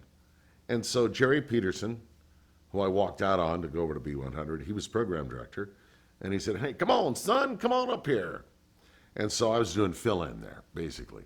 I still came back to San Diego, but I was only there for a brief time in 83, yeah. 1984, you returned for the third time, maybe, to third or fourth time to KCBQ. Oh, yeah, I played country. You say it dismissively. Yeah, Tell us well, about you that. know, you early on did I bristle at any format changes? Matthew, that's the only time I bristled. I'm not a country guy. So I played for a little while, you know, but I didn't like it. Well, how did you end up at KCBQ playing country music if it wasn't something you wanted to do? Well, I had a friend there, Bill Moffett, and Bob McKay, who was the program director. He said, why don't you come on and play a little country for us, you know? And so I did for a while. It was so slow and just not my thing. I didn't get really excited about it, so I was glad to leave. Presumably, you did not bring the real high energy presentation to the country music. I mean, you brought a more low conversational style. Yeah, it was. The delivery was a little different, yeah. Mm-hmm. So, and I get this credit list from your website, so we'll take it as authoritative. 1985, back to KFMB, where you've worked a few times also. Yeah, that's when I that's when I did that's when I started back to do the KFMB broadcast on Saturday and Sunday nights. Mm-hmm. So, and that lasted for 7 years on KFMB. Only weekends? Just weekends, Saturday and Sunday nights, yeah. Okay, so, but you're also doing the booth announcing and... Yeah, the I'm kids still club over of at the it. television station, yeah. And then your next radio gig is 1992 KBZS. Yeah, KBS 95. Yeah, they were oldies. And that's where Mike Phillips heard me do the Boss Radio format, because we, again, at KBS 95, we had the Johnny Man Singers. KBS 95, you know. Shotgun Tom Kelly, KBS 95. And so anyway, I was doing an afternoon drive there, and evidently Mike Phillips had a doctor that he had to see in San Diego. So he came down to San Diego, and he used to listen to me on KBest. And he'd already had Steele working for him at that time, but he really thought that I did a heck of a job, you know, at KBest. And evidently he filed what he heard back in his memory banks. And then, of course, when Steele passed away, he was looking for a replacement and somebody to succeed. I like to say succeed. You can't replace the real Don Steele, man. But anyway, he was looking for somebody to succeed the real Don Steele, and he had remembered he heard me on KBest 95. And So that's basically how I got the job at K-Earth, is from me being on that radio station. Now, is it correct that when you actually get that call, you're now back again for the final time at KCBQ? I was in and out at KCBQ. I think at that time I wasn't doing any. The KUSI Kids Club had gone because they brought in the news department at KUSI, so they were through with that. And I was through with the show on KFMB from the Corvette Diner. So basically what I was doing, I had a couple of television stations around the country that I was doing voice work for. Florida, I had one in Beaumont, Texas, Corpus Christi, Texas. That's what I was doing when Mike called. So you come to K-Earth in '97, and at that time you really weren't working a radio gig. You were doing No. voiceovers mostly. Voiceover, yeah. We talked about the fact that you knew Wolfman Jack. You had listened to him as a kid. You got to know him. You and I have talked off camera. Do I understand correctly that you never really knew Steele? Is that right? Never did. I met him 3 times because we did these.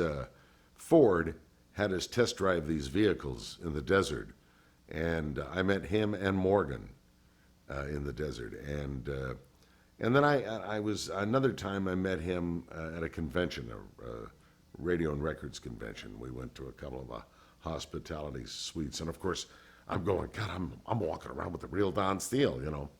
Real Don Steele was. He really,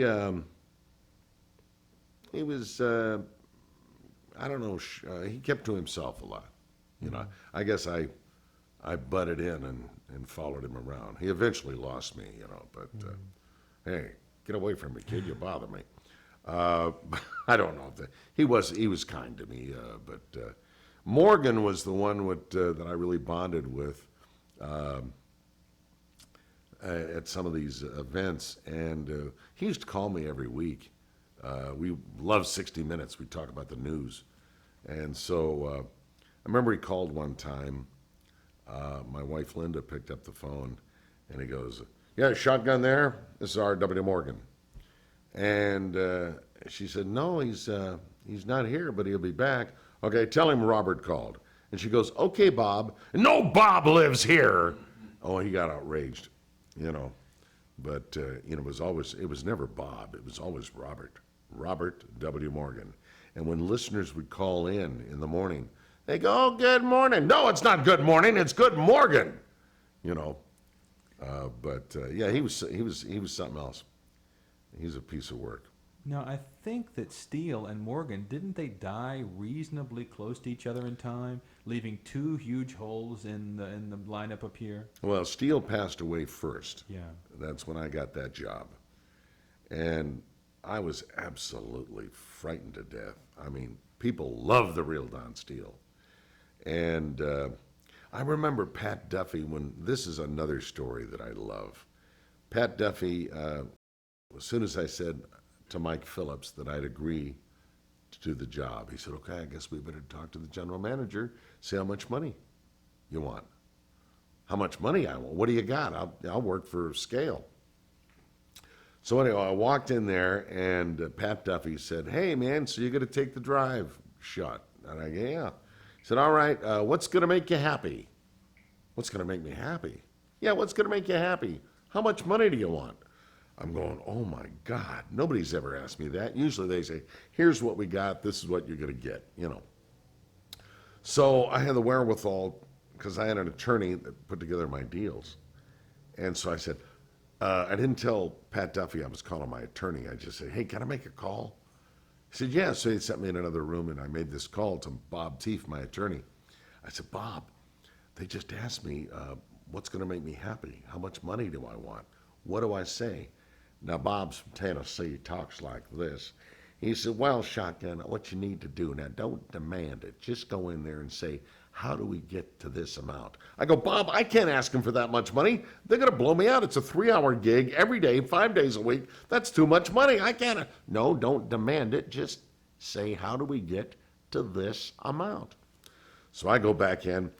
"Well, Pat, Pat, how do we get to this amount? I'm not going to tell you the amount, but it was quite a lot of money. Many, many more times money that I was working in San Diego, both doing the TV and the radio. Never made this kind of money. And without taking a breath, Pat goes, no problem. We'll do this, and we'll pay you this for bonuses and all that stuff. So I started making the big bucks right off. I guess I could have asked for more, but I didn't. But eventually, during my 20-year stint at K-Earth, I would get these raises every 3 years. I must have had 7 different contracts. Again, they would add more money, you know, and I'd get the bonuses because of the ratings, stuff like that. Well, again, you said you're not going to mention numbers, and I wouldn't ask you about numbers. But having said that, though, since you talked about your expectations over the years, when you were working San Diego and stuff, were you a tough negotiator, or did you No. mostly take scale or take whatever they were paying? I took whatever they were paying. Okay, so you. I did. Marty Levine, who was a news anchor guy for NBC, he turned me on to this Bob Teef guy. He said, "Listen, there's no reason for you to go in and talk to these general managers about money. Let Bob do it." So Bob took me on, and in fact, when I was at KUSI TV, instead of going in and talk to McKinnon, he would do it. So, 1997, you come here to LA. We had talked about your relationship with Wolfman. You mentioned Steele, you mentioned Morgan. These are legendary guys, and these are people who love radio and love the kind of radio that you're most associated with. We all have our opinions about who was the greatest. Yeah. To a lot of people, Steele was the greatest. Yeah. Although you didn't know him personally, how did you, this is subjective, how did you look upon Steele? Did you look at Steele as the greatest in your mind, or as one of the greatest? Absolutely. Absolutely. He was the pinnacle of perfect high energy. You know, and he did what I like to do. You know, Morgan, his content was more funny bits and stuff like that. Steele's content was energy. That's what my content is. It's not what you say, but how you say it. And that's what Steele was, and that's what I was in San Diego. And I guess if you look at me, I admired Wolfman Jack, and I admired the real Don Steele. So maybe I'm a combination between both of them. But I'm not imitating either one of them. You don't want to do that. That's a recipe for disaster. I had to create my own thing. But yes, I probably was influenced by both of them to create my own thing. Everyone takes those little bits and pieces in finding their own thing. You know? Right. So they come looking for someone to replace Steele. Were you expected to audition, provide tape? Was it all done just based on the fact that he knew your work and he wanted you? Basically, it was just that he knew my work from when he used to listen to me on K-Best, when he used to come down and see that doctor, and he just filed it away. He said, "This guy is great. He's very similar to Steele, and if I ever had an opening, I'd want him to do it." Isn't it interesting that even here in LA, there weren't a lot of guys who could really do that style and that sound. They had to go somewhere else to get a person who could do that style. Yeah, yeah. Well, they auditioned a few people. I hear Broadway Bill Lee, who's at our station in New York City. They auditioned him, or they looked at him, and they looked at a couple other people. But their first choice, Mike Phillips says, "My first choice was you." And he also said, "I didn't really think we could get you because you're so ensconced in San Diego as a personality. But with that kind of money, you know what, Matthew? They got me." This points to something I wanted to ask you about, which is that you have a life established, you have a family in San Diego. Yeah. So to accept going to LA, which is, number 2 market, a really big deal, this is, it's a personal sacrifice. Was your family supportive of the idea of you going off and working in another market? Oh, absolutely. Are you kidding me? They loved it. My wife Linda, she's a radio lady. She worked at several, in fact, still does work. She works behind the scenes in traffic and continuity. But Oh yeah, she was a big radio fan, man. She loved the real Don Steele. She loved Robert W. Morgan. She loved some of the great radio greats that we all loved and we all embraced. So when I had a chance to, succeed a radio giant like the real Don Steele, I mean, she welcomed it. No, you got to do this. She was 100% supportive for me. So you come here and you said you were nervous about it. This is Oh, a yeah. broad question, but just give us a sense of like starting in that job and what you felt about starting in that job and the initial weeks or months of doing it. Well, I remember I came in, we had board ops in those days. And so I didn't have to worry about running the board and making mistakes. Mike, we called him Elvis, but Mike was my board op. And so all I had to do was talk. And he made it really easy for me, And back in those days, they were playing music off these little plug-in things that were not carts, but they were kind of computer floppy disks or something. Or Mini disc? Yeah, mini disc. Yeah, Mini is disc, what they were. okay, yeah. I really didn't touch them, so I really I saw them, but I'm glad I didn't have to touch them and put them away. But anyway, Mike did that all for me, and I remember I was so frightened that that I didn't know how long this was going to last. I said, maybe if it lasts 3 years, I'm loving it, and the fans would call up, and I remember they would say, we love the real Don Steele, but we like you. And I got to be friends with Shawn Steele, the real Don Steele's widow. And we got to at a couple of radio conventions. I went up to her at the Gavin convention, and we were honored on stage. Both she picked up her husband's posthumous award that they gave her, and I remember I went in. I didn't know her at that time, and I went in, I said, Mrs. Steele, I got to tell you something. I'm not here to replace your husband. Nobody can replace him. I'm simply here to succeed him. And right there, that really, we developed a friendship, and it was wonderful. And we got this friendship going to this day. She called me last night and wanted to know what's going on. You bring up something I thought about, which is that if you look at all these YouTube clips, and there are a lot of clips of you online, which is great, a lot of video of you, some of the times you're working with the board ops, sometimes you're running the board for yourself. Yeah. To do the kind of radio that you have done at such a high level, there's a great precision in it. You got to hit the songs exactly right. You got to cue them exactly. You got to start them exactly right. You got to post them, all that stuff. I would think, never having done that kind of radio, it would be harder to work with a board op than it would be to do it yourself and get that kind of exact precision that you want. You've done both. You've done both on K-Earth. What did you feel about running your own board versus having someone run your board? Well, I had a board op in San Diego. By design, I wanted one. And that board op, who was in that newscast that you saw on YouTube, was Dave Sniff.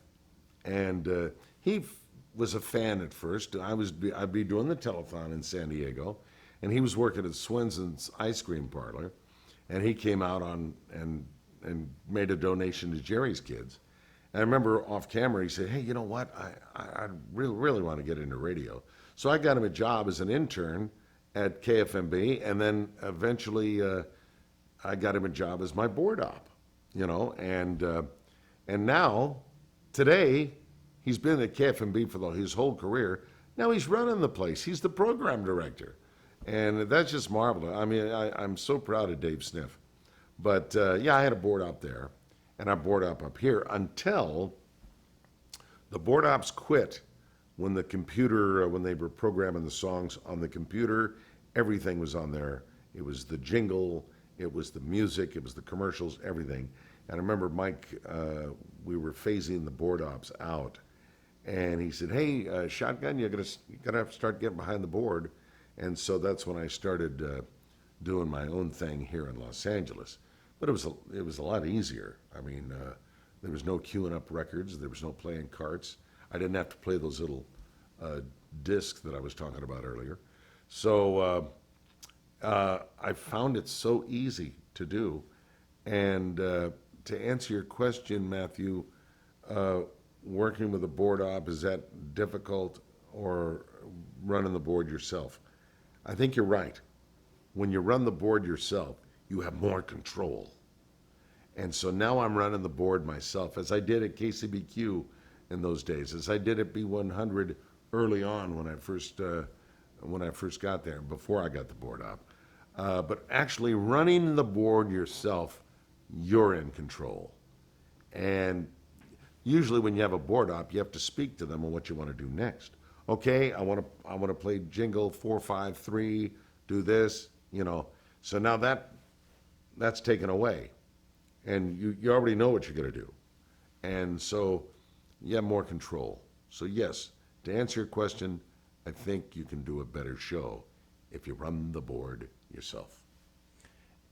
So many years at KRF. Is there anything specifically or things you would like to bring up about the years at KRF?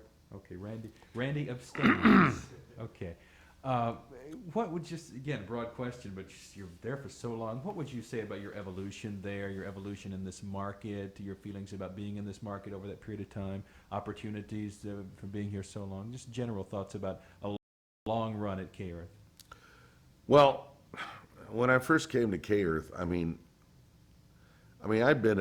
at KCBQ and I worked at KGB, and they were great radio stations.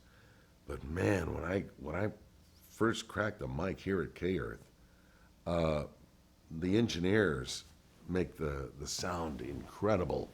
I mean, Lynn Duke has that compression on that radio station. When I turned that mic on and I heard my voice for the first time, I did the all-night show when I first got here because I wanted to, you know, I didn't want to stumble around. I wanted to sound good right from the first day. So I snuck in on the all-night show. But when I first heard my voice, go ahead. How long were you on the all-night show? About 2 hours. No, I mean, how long did you do the all-night show? Just one night. You just did it the one time to play with it. Okay. Yeah. Okay. So I did the all-night show for about 2 hours in the middle of the night when nobody would hear me, hopefully. But people heard me. I couldn't believe it, man. So, the sound of the station was incredible, like no other station that I'd ever been to. I mean, a whisper was turned into a roar. I mean, it was just unbelievable. But that's because of the fine engineering that Lynn Duke did and all the great engineers at K-Earth. KFRC was the same way. But K-Earth had a little extra glitter. My friend Ken Levine, who's a script writer, he's written for MASH and The Simpsons and all kinds of other television shows. He told me, he says, yeah, K-Earth has got like glitter on the sound. And he's so right. And Levine, it sparkles. It really does. Levine's also a longtime radio guy, too. Yeah, and a great friend. In fact, his first love is not television. I mean, he's made his money writing for television, and he's proud that he's done that. But he loves sports, man. I guess he did the Dodgers post-game show for a while, and he did shows down for the San Diego Padres. He did shows for the Seattle baseball team. But I mean, that's his big deal of being on the air. And I just love the guy, man. He's very talented, and he's so funny, man. You know, he worked with us at B100 for a while. Anyway, you were just saying about the evolution at K-Earth, how much you like the sound, and is there anything else you want to say about the years at K-Earth? First of all, the years at K-Earth were magical. You know, they really were. Obviously, I'm getting paid beautifully, and the contests were fun for the listeners. Boss Radio. I mean, it was K-Earth. What people don't realize is KHJ's FM. We got the Johnny Man Singers, and as a matter of fact, I got to videotape the Johnny Man Singers doing my jingle, and that's on YouTube also. But yeah, it was just magical for many, many years, playing that great music that I love so much, Motown, and it lasted, for me, it lasted 20 years. Now, the only reason that I'm not there now is they're playing the 80s music, and 80s music's fine, but it's really not my bag, you know. Well, I was going to ask you about how you felt about the evolution of the playlist over the years, because with an oldie station, demographically, programmers want to keep adjusting the playlist a little bit as people age and age out and new listeners come in. So, yes, in the later years of me listening to you, you were playing a lot of the 80s new wave bands and the MTV stuff along with the classic oldies playlist. Not many. They blew out all the Beatles. Stones. So a lot of the classic stuff were not there anymore. And it troubled me some. And I wanted to continue working there, but again, they wanted to cut the budget. I was making a lot of money. So my last contract, they didn't want to, I mean, with my fame of, you know, having the star on the Hollywood Walk of Fame and being there for 20 years, I think they didn't want to be the villains that fired Shotgun Tom. So they came up with this ambassadorship. Because, again, in L.A., I walk down the street, I'm kind of the ambassador of the station. So for about a year, I was the ambassador of K-Earth, and I had a 3-year deal as the ambassador. And I did 2 weekend shows, and I did the promos during the week. They called the K-Earth Connects. And it worked out okay. I miss being on the air, but anyway, it's the way they wanted to do it.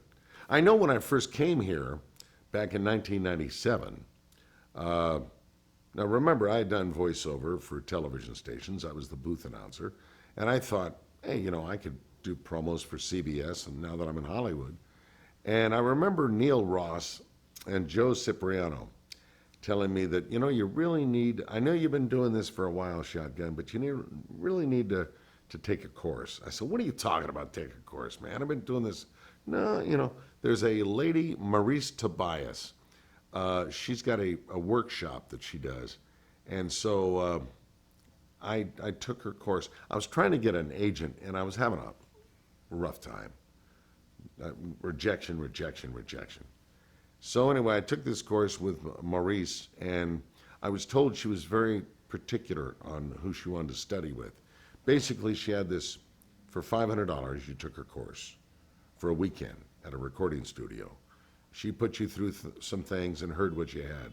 And then if she really wanted to study with you, if she really thought you had something, she would come up to you and said, I want to work with you.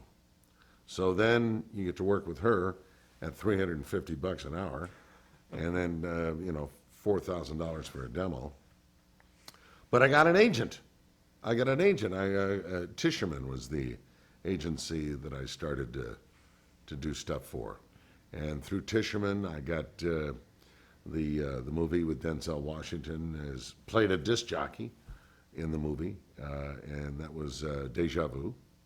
And then they've got me several other things there at Tischerman. And then I remember Don LaFontaine was with Tischerman, and he got sick. And they said, we need somebody to do America's Most Wanted, because Don's coming back. He's going to be well. And so I sat in for Don LaFontaine on America's Most Wanted on Fox just until he came back. Well, as we all know, Don never came back. He passed away. So I continued doing America's Most Wanted. To date, you have been responsible for 951 captures. This is America's Most Wanted with host John Walsh. Now, let's join the manhunt. Here's John Walsh. That kind of delivery. It was nice dough, but another guy I admired for voiceover, as we all have, Don LaFontaine was unbelievable. But even before Don LaFontaine, the guy that I really admired in voiceover, who had done voiceover, I think Don LaFontaine admired this guy. He did voiceover in the 50s and 60s. I remember he told me that he was the voice of some of the old radio shows at Columbia Square. And the guy I'm talking about is Art Gilmore. I remember I wanted to go to the Pacific Pioneer Broadcasters meeting that they had up here at the bank building. And my friend Randy West said, well, hey, I'm a member. Why don't you come with me? So I went with Randy and just loved it. I saw Ray Bream. I saw my hero, Art Gilmore, was there. And so I went up to him, and Randy was with me, I remember. I don't give Randy enough credit, so I really want to give him credit. Randy and I came up to him, and I said, Mr. Gilmore, I'm Shotgun Tom Kelly, and I admire your work. If I would do part of a script for you, would you finish it for me? And he goes, well, I don't know if I could remember it. I said, it's a television show that you did in the 50s. And I'll do the first part, and then you pick up the next part. Well, okay. I said, whenever the laws of a state are broken, and he goes, a duly authorized law enforcement agency swings into action. Some may be called the state police, the militia, or the highway patrol, in that wonderful Art Gilmore voice.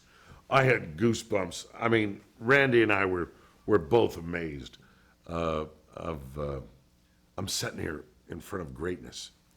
And so we got to do the 10-4 day, which is a lot of the Hollywood movie cars going down Hollywood Boulevard on 10-4, 10-4 day. And because that's what Broderick Crawford used to say. 2150 to headquarters, 2150 mile, okay, 10-4. So that's how we developed that. And Art Gilmore was always there for 10-4 day. And we'd always stop at the Broderick Crawford Star, because he was the star of Highway Patrol. And, when I received the Pacific Pioneer Broadcasters Art Gilmore Career Achievement Award, which is what we call it, and I was so thrilled.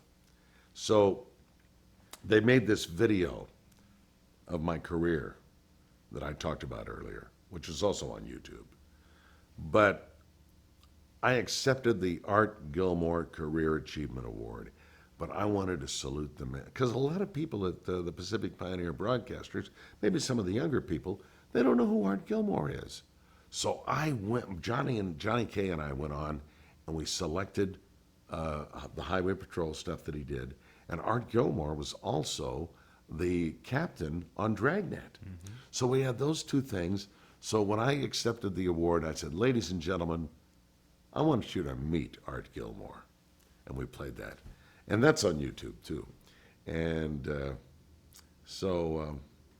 yeah, it's been a good ride, man. Met a lot of great people, done a lot of great things. And let me tell you something, I have no regrets. And of course, I got the star on the Hollywood Walk of Fame. That's the frosting on the cake. Well, in wrapping this up, I wanted to ask you about VO, and you talked about that, and so that's wonderful. I did want to ask you about the star and the star campaign, because like winning an Emmy, I mean, there's a campaign to get a star. There is. And there's a process to do that, and I'm sure CBS was behind your effort, I would imagine. They were. What can you talk about just how you first, when that idea first came up, how it got started and what the process was like, and then, of course, the honor of having that achievement? Well, many of the jocks on K-Earth have stars on the Hollywood Walk of Fame. Robert W. Morgan has a star. The real Don Steele has a star. Johnny Hayes has a star. Charlie Tuna has a star. Mr. Rock and Roll, Brian Byrne, he also has a star. So really, K-Earth is not, a lot of guys, in the back of my mind, I go, gee, am I like those guys? Am I going to be able to have an opportunity to be like those guys and get the star? Well, Johnny K and I were in Hawaii. And I said, Johnny, because Mike Phillips, when Johnny Hayes got his star, I remember Mike Phillips, the late Mike Phillips. I miss him so. He brought me in, as I said, to K-Earth. And I remember he said to me, he says, you're going to get the next star. I said, I am? He said, yeah, I think you're going to get the next star. Well, that was years later. So I told Johnny K about this when we were in Hawaii. And I said, would you take the process and nominate me for a star for the Hollywood Walk of Fame? He said, yeah, I'll do that. So we got home, and Patty Pastor, who's our promotion director, she went ahead and put my, went on the website. There's a thing you fill out, and you have to promise to pay $30,000 for the star and all that stuff. And so we promised all that, and then she put my name in. Well, then we waited. And this was the first year, and the announcements for the stars are made, every June. So the end of June, they make the announcements. Who's getting a star on the Hollywood Walk of Fame? We looked down the list, and they had no radio star. They selected movies, they selected live recording, live theater, television, but no radio star. So Don Barrett did I guess on LAradio.com, did a thing. You got all these categories, but no radio star? So I think it caught the ear of the Hollywood Chamber of Commerce. So the next June, now they got it online. And we looked down, and the person who's going to get a radio star, the radio is represented. Now remember, I'm still in, because you're in for 2 years. Ellen Kay, who was working with Ryan Seacrest, she got the star. And I'm going, well, this is an uphill battle. I don't think it was meant to be. So anyway, she re-nominated me, Patty Pastor and Johnny Kay. They put my name in again. This time, Johnny had the idea. He said, what if I had Dick Clark write a letter? Dick and I are very close, and he's familiar with your work. Let's see if we can get Dick Clark to write a letter. And he did. It was a beautiful letter in Dick Clark fashion. I mean, I still have it today. So Dick Clark wrote a letter along with Art LeBeau. Art LeBeau wrote a very nice letter to the Hollywood Chamber of Commerce. So I had a lot of people, supporting me. So this is the final year, and I didn't. Now this time, they announced the stars again in June. We had to wait a year, so again the next June. Now this time, they have a video, and they do it like the Academy Awards: star for television, star for recording, star for live theater, star for movies. So anyway, they get down to and they have Marg Helgenberger, the actress. She's on pulling the envelopes, along with LeRon Gubler, the president of the Chamber of Commerce. So anyway, she gets to the radio envelope. And the honoree for radio in 2013 for a star on the Hollywood Walk of Fame, she opens the envelope. Steve Harvey. She paused. And I'm going, I did it again. And Shotgun Tom Kelly. She made this big, long pause, so I thought I didn't get it. But anyway, I just freaked out. It was unbelievable. So at that point, the station started planning on when I was going to get the star and where it was going to be and who was going to be the speaker. Usually you have a celebrity speak for you. I remember I had an association with Stevie Wonder through K-Earth. And so I wanted Stevie to be my speaker at the Star. And they said, well, maybe Stevie might not have a lot of time. Maybe we should get somebody who's a big fan of the station, is a big star, Mark Wahlberg, who loves K-Earth. He talked about K-Earth on The Tonight Show with Jay Leno. Let's get him to do it. I said, wait, I want somebody who knows me. I don't know Mark Wahlberg. I admire the man, but I've never met him. I want Stevie Wonder. And because Stevie knows me. I mean, I got a rapport with the guy, 10, 11 years, I don't know. And so I said, okay. So I talked to Milton, Stevie's brother, and Stevie called me one night. And he said, yeah, I understand you want to talk to me. I said, yeah, Stevie, I'm getting a star on the Hollywood Walk of Fame, and would you be one of my speakers? He said, well, have your promotion lady have your people call my people, that kind of stuff, the Hollywood, and we'll see if we can do it. He said, I think I can do it. I said, I'd love it. He said, okay. So anyway, one thing led to another. Stevie's calendar was clear, and he was selected to do my to present me at my star ceremony, and I was so thrilled. I mean, to have Stevie Wonder and of course, the guy who'd worked so hard on getting me the star, using his influence through Dick Clark, Johnny Kaye. Those were the two people I wanted to be my speakers: Johnny Kaye, Stevie Wonder, and that's how it ended up. Then, usually, the Hollywood Chamber of Commerce, they tell you where the star is going to be. You don't really have a choice. But I told Patty Pastor, I said, would you ask if I could be next to the real Don Steele? She goes, I don't think they're going to do it, but okay, I'll ask. Took a week for them to decide, and they said, yeah, there's a blank star there. You know, you can do it. So they granted me the permission to be next to the guy I succeeded, one of my all-time heroes, and that's the way it happened. But the day I got the star on April 30th, Tuesday, in 2013, had to be one of the greatest times in my life. And it's something that I'll never, ever forget. I got to invite all my friends, my relatives, and the fans.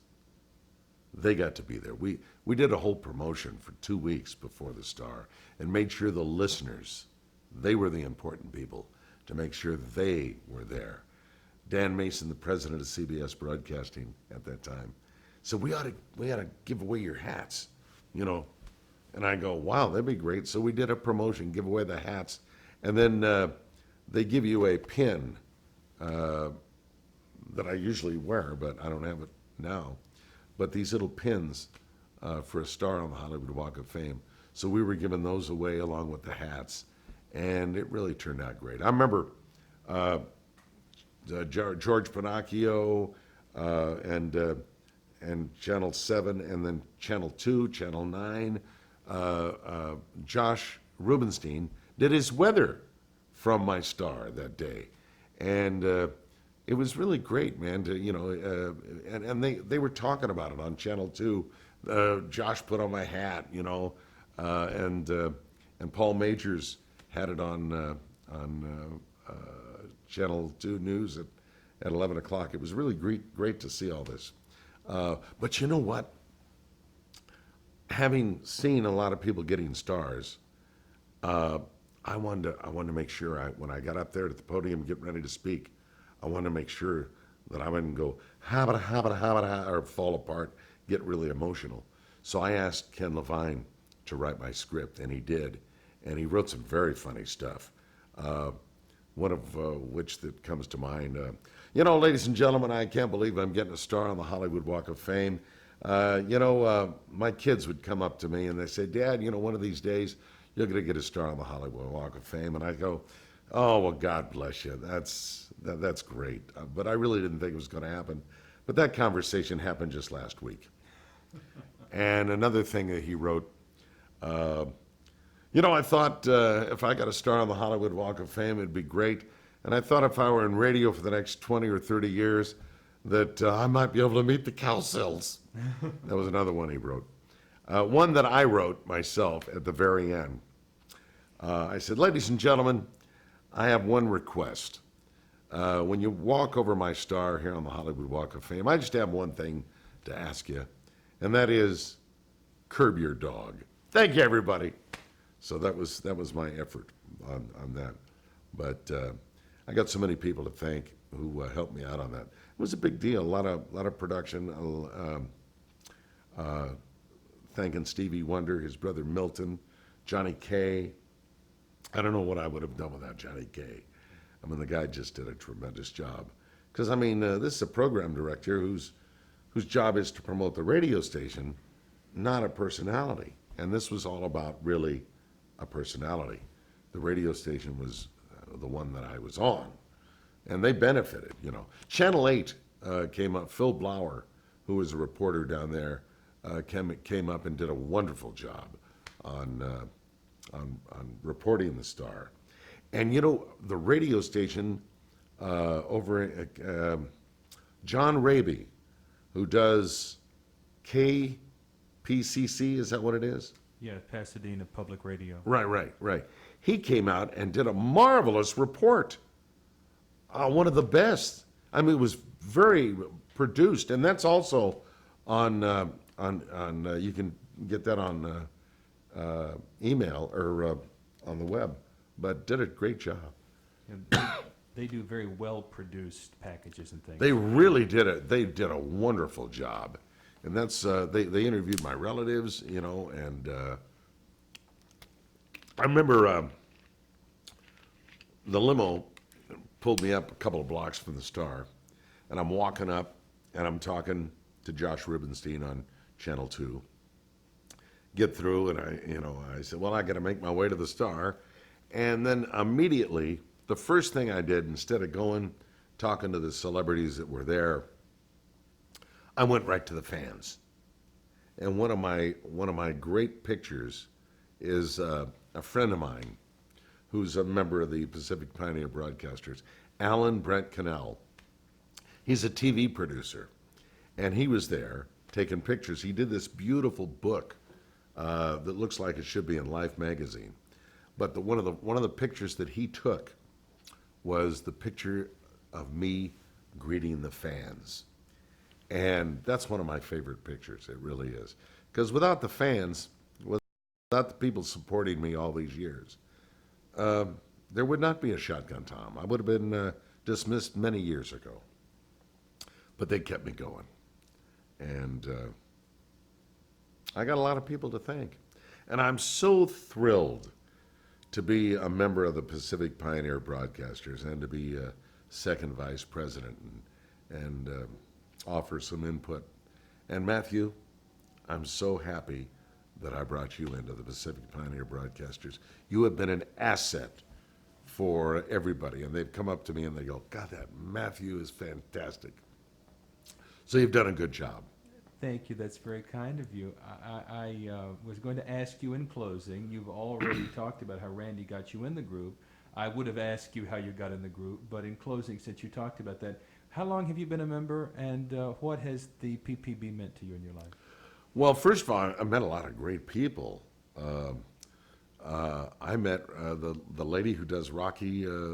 June Foray. Yeah, and it was just amazing meeting her. I met some great people. Wink Martindale, who, let's face it, I used to watch him on television doing so many great shows. I was at his Star when he got his Star. There's so many great people that are in the Pacific Pioneer Broadcasters that are producers. They're not just in front of the camera or behind the microphone, but they're producers. They're on the air people. We have people that work at the networks, and it's just really great to be able to hobnob with those people at our lunches, and it's marvelous. And Bianca does such a great job. I mean, there's so many great people that are associated with the Pacific Pioneer Broadcasters. But it's just a great organization, and I'm glad I'm in it. How long have I been in it, Matthew? Gee, I've lost count. When did we go to the first one? Quite a while. Yeah. That's for the official record. Well, it's quite a while. Quite a while. Yeah. It might have been 20 years ago. Might have been. Certainly 15. Yeah, it had to be at 15. Yeah, 15 years. So, and then Randy was the one that brought me in, and I'm glad I'm still there. It's so much fun. I encourage more people to, if you're in the business, now when I came in, you had to have 20 years experience. But now, if you've been in the business 10 years, come on in, man. It's a great time, and we'd love to have you. We really will. And we'll welcome you with open arms. Well, is there anything I missed in closing, Randy West? No, you have covered it beautifully. Okay, then in closing, sir, is there anything you would like to tell me about which I have not asked you? Gee, I think I've been quite a magpie here. I think if you didn't ask me, I volunteered it. Thankfully, you did. Very well. Yeah. Yeah. So I think you covered you did your homework, Matthew, I gotta say. Well, I try. You were very helpful because your website is so detailed. Yeah. And has so much stuff about you that most of the time you have to like start somewhere and then you have to, spider web it. You had all this stuff. It was really wonderful. Your breakdown of each station, the Yeah. years, very helpful. Well, that's the Wikipedia thing, Well, even on your website too. There's an Oh, awful yeah. lot of that stuff. Well, you know what I'm starting to learn all this stuff. I hire a lady to do my website for me. Andy Last is her name. It's a good site. And boy, if you need a website done, she's great. She's out of San Diego, and she also takes care of my Facebook and stuff like that. But I'm a doubting Thomas, Like Alan Brent Connell called into the station, and he won a trip to Hawaii. And I go, well, what do you do for a living? He goes, well, I'm a TV producer. I go, yeah, right. I didn't believe him, but he really is.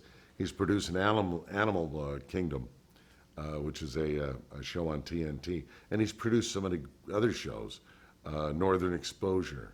He was on Simon and Simon. He was on many, many TV shows. But I'm glad I got him in to be a member of the Pacific Pioneer Broadcasters. To just recap, is there anything I'd like to add? Oh, yeah.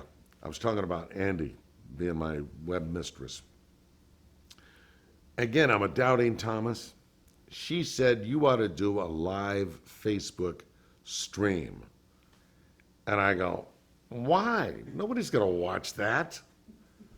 So she talked. I've got this room in my house in San Diego. I call my friend Tony Pepper. He calls it the I Love Me room. I've got pictures of me with celebrities, and of course, one wall is a whole wall of the star on the Hollywood Walk of Fame, along with official pictures that Bob Freeman took, and the picture that I love that Alan Brent Connell took. But anyway, she said, you ought to do a live stream, Facebook stream from the I Love Me room. And I got my microphone collection there. And so I said, okay, she publicized it, for about a week. And then it was Saturday night, room. So we start out with my microphone collection, and she holds up her cell phone. And not the picture this way. And I'm going, oh, this has got to be crazy. I'm telling you. Because I'm used to, if I'm on TV, I'm used to having a TV camera like you have here. And so anyway, I said, well, I'll go along with this. Nobody's going to watch it. So anyway, she goes, okay, boop, boop, boop. I start rambling and show my microphone collection, star on the Hollywood Walk of Fame, pictures with Muhammad Ali, pictures with Vin Scully, pictures with Tom Jones, pictures with Ronald Reagan when I went to the White House. That was in 1987. And that kind of stuff. And then, of course, I point out my Art Gilmore Career Achievement Award that I got with the Pacific Pioneer Broadcasters. I think we ended there. And I remember when Commander Chuck Street, said, we want to honor you, I'm going, wait a minute, you've honored Johnny Mathis, Vin Scully, Larry King. I mean, these are really big deals. Neil Sedaka. I mean, these are real big celebrities. And you want to honor me? He goes, yeah, we voted to honor you. I go, hey, man, I think you got me confused with somebody else. No. So anyway, we ended with the Pacific Pioneer Broadcasters Art Gilmore Career Achievement Award. And it turns out, Matthew, 5,000 people were watching, asking questions and all that stuff. It was amazing. So this new Facebook thing, I guess there's something to it, huh? We just have to live with it. God. Okay. Well, then with all that in mind, thank you so much for taking time to talk with us. It's been my pleasure.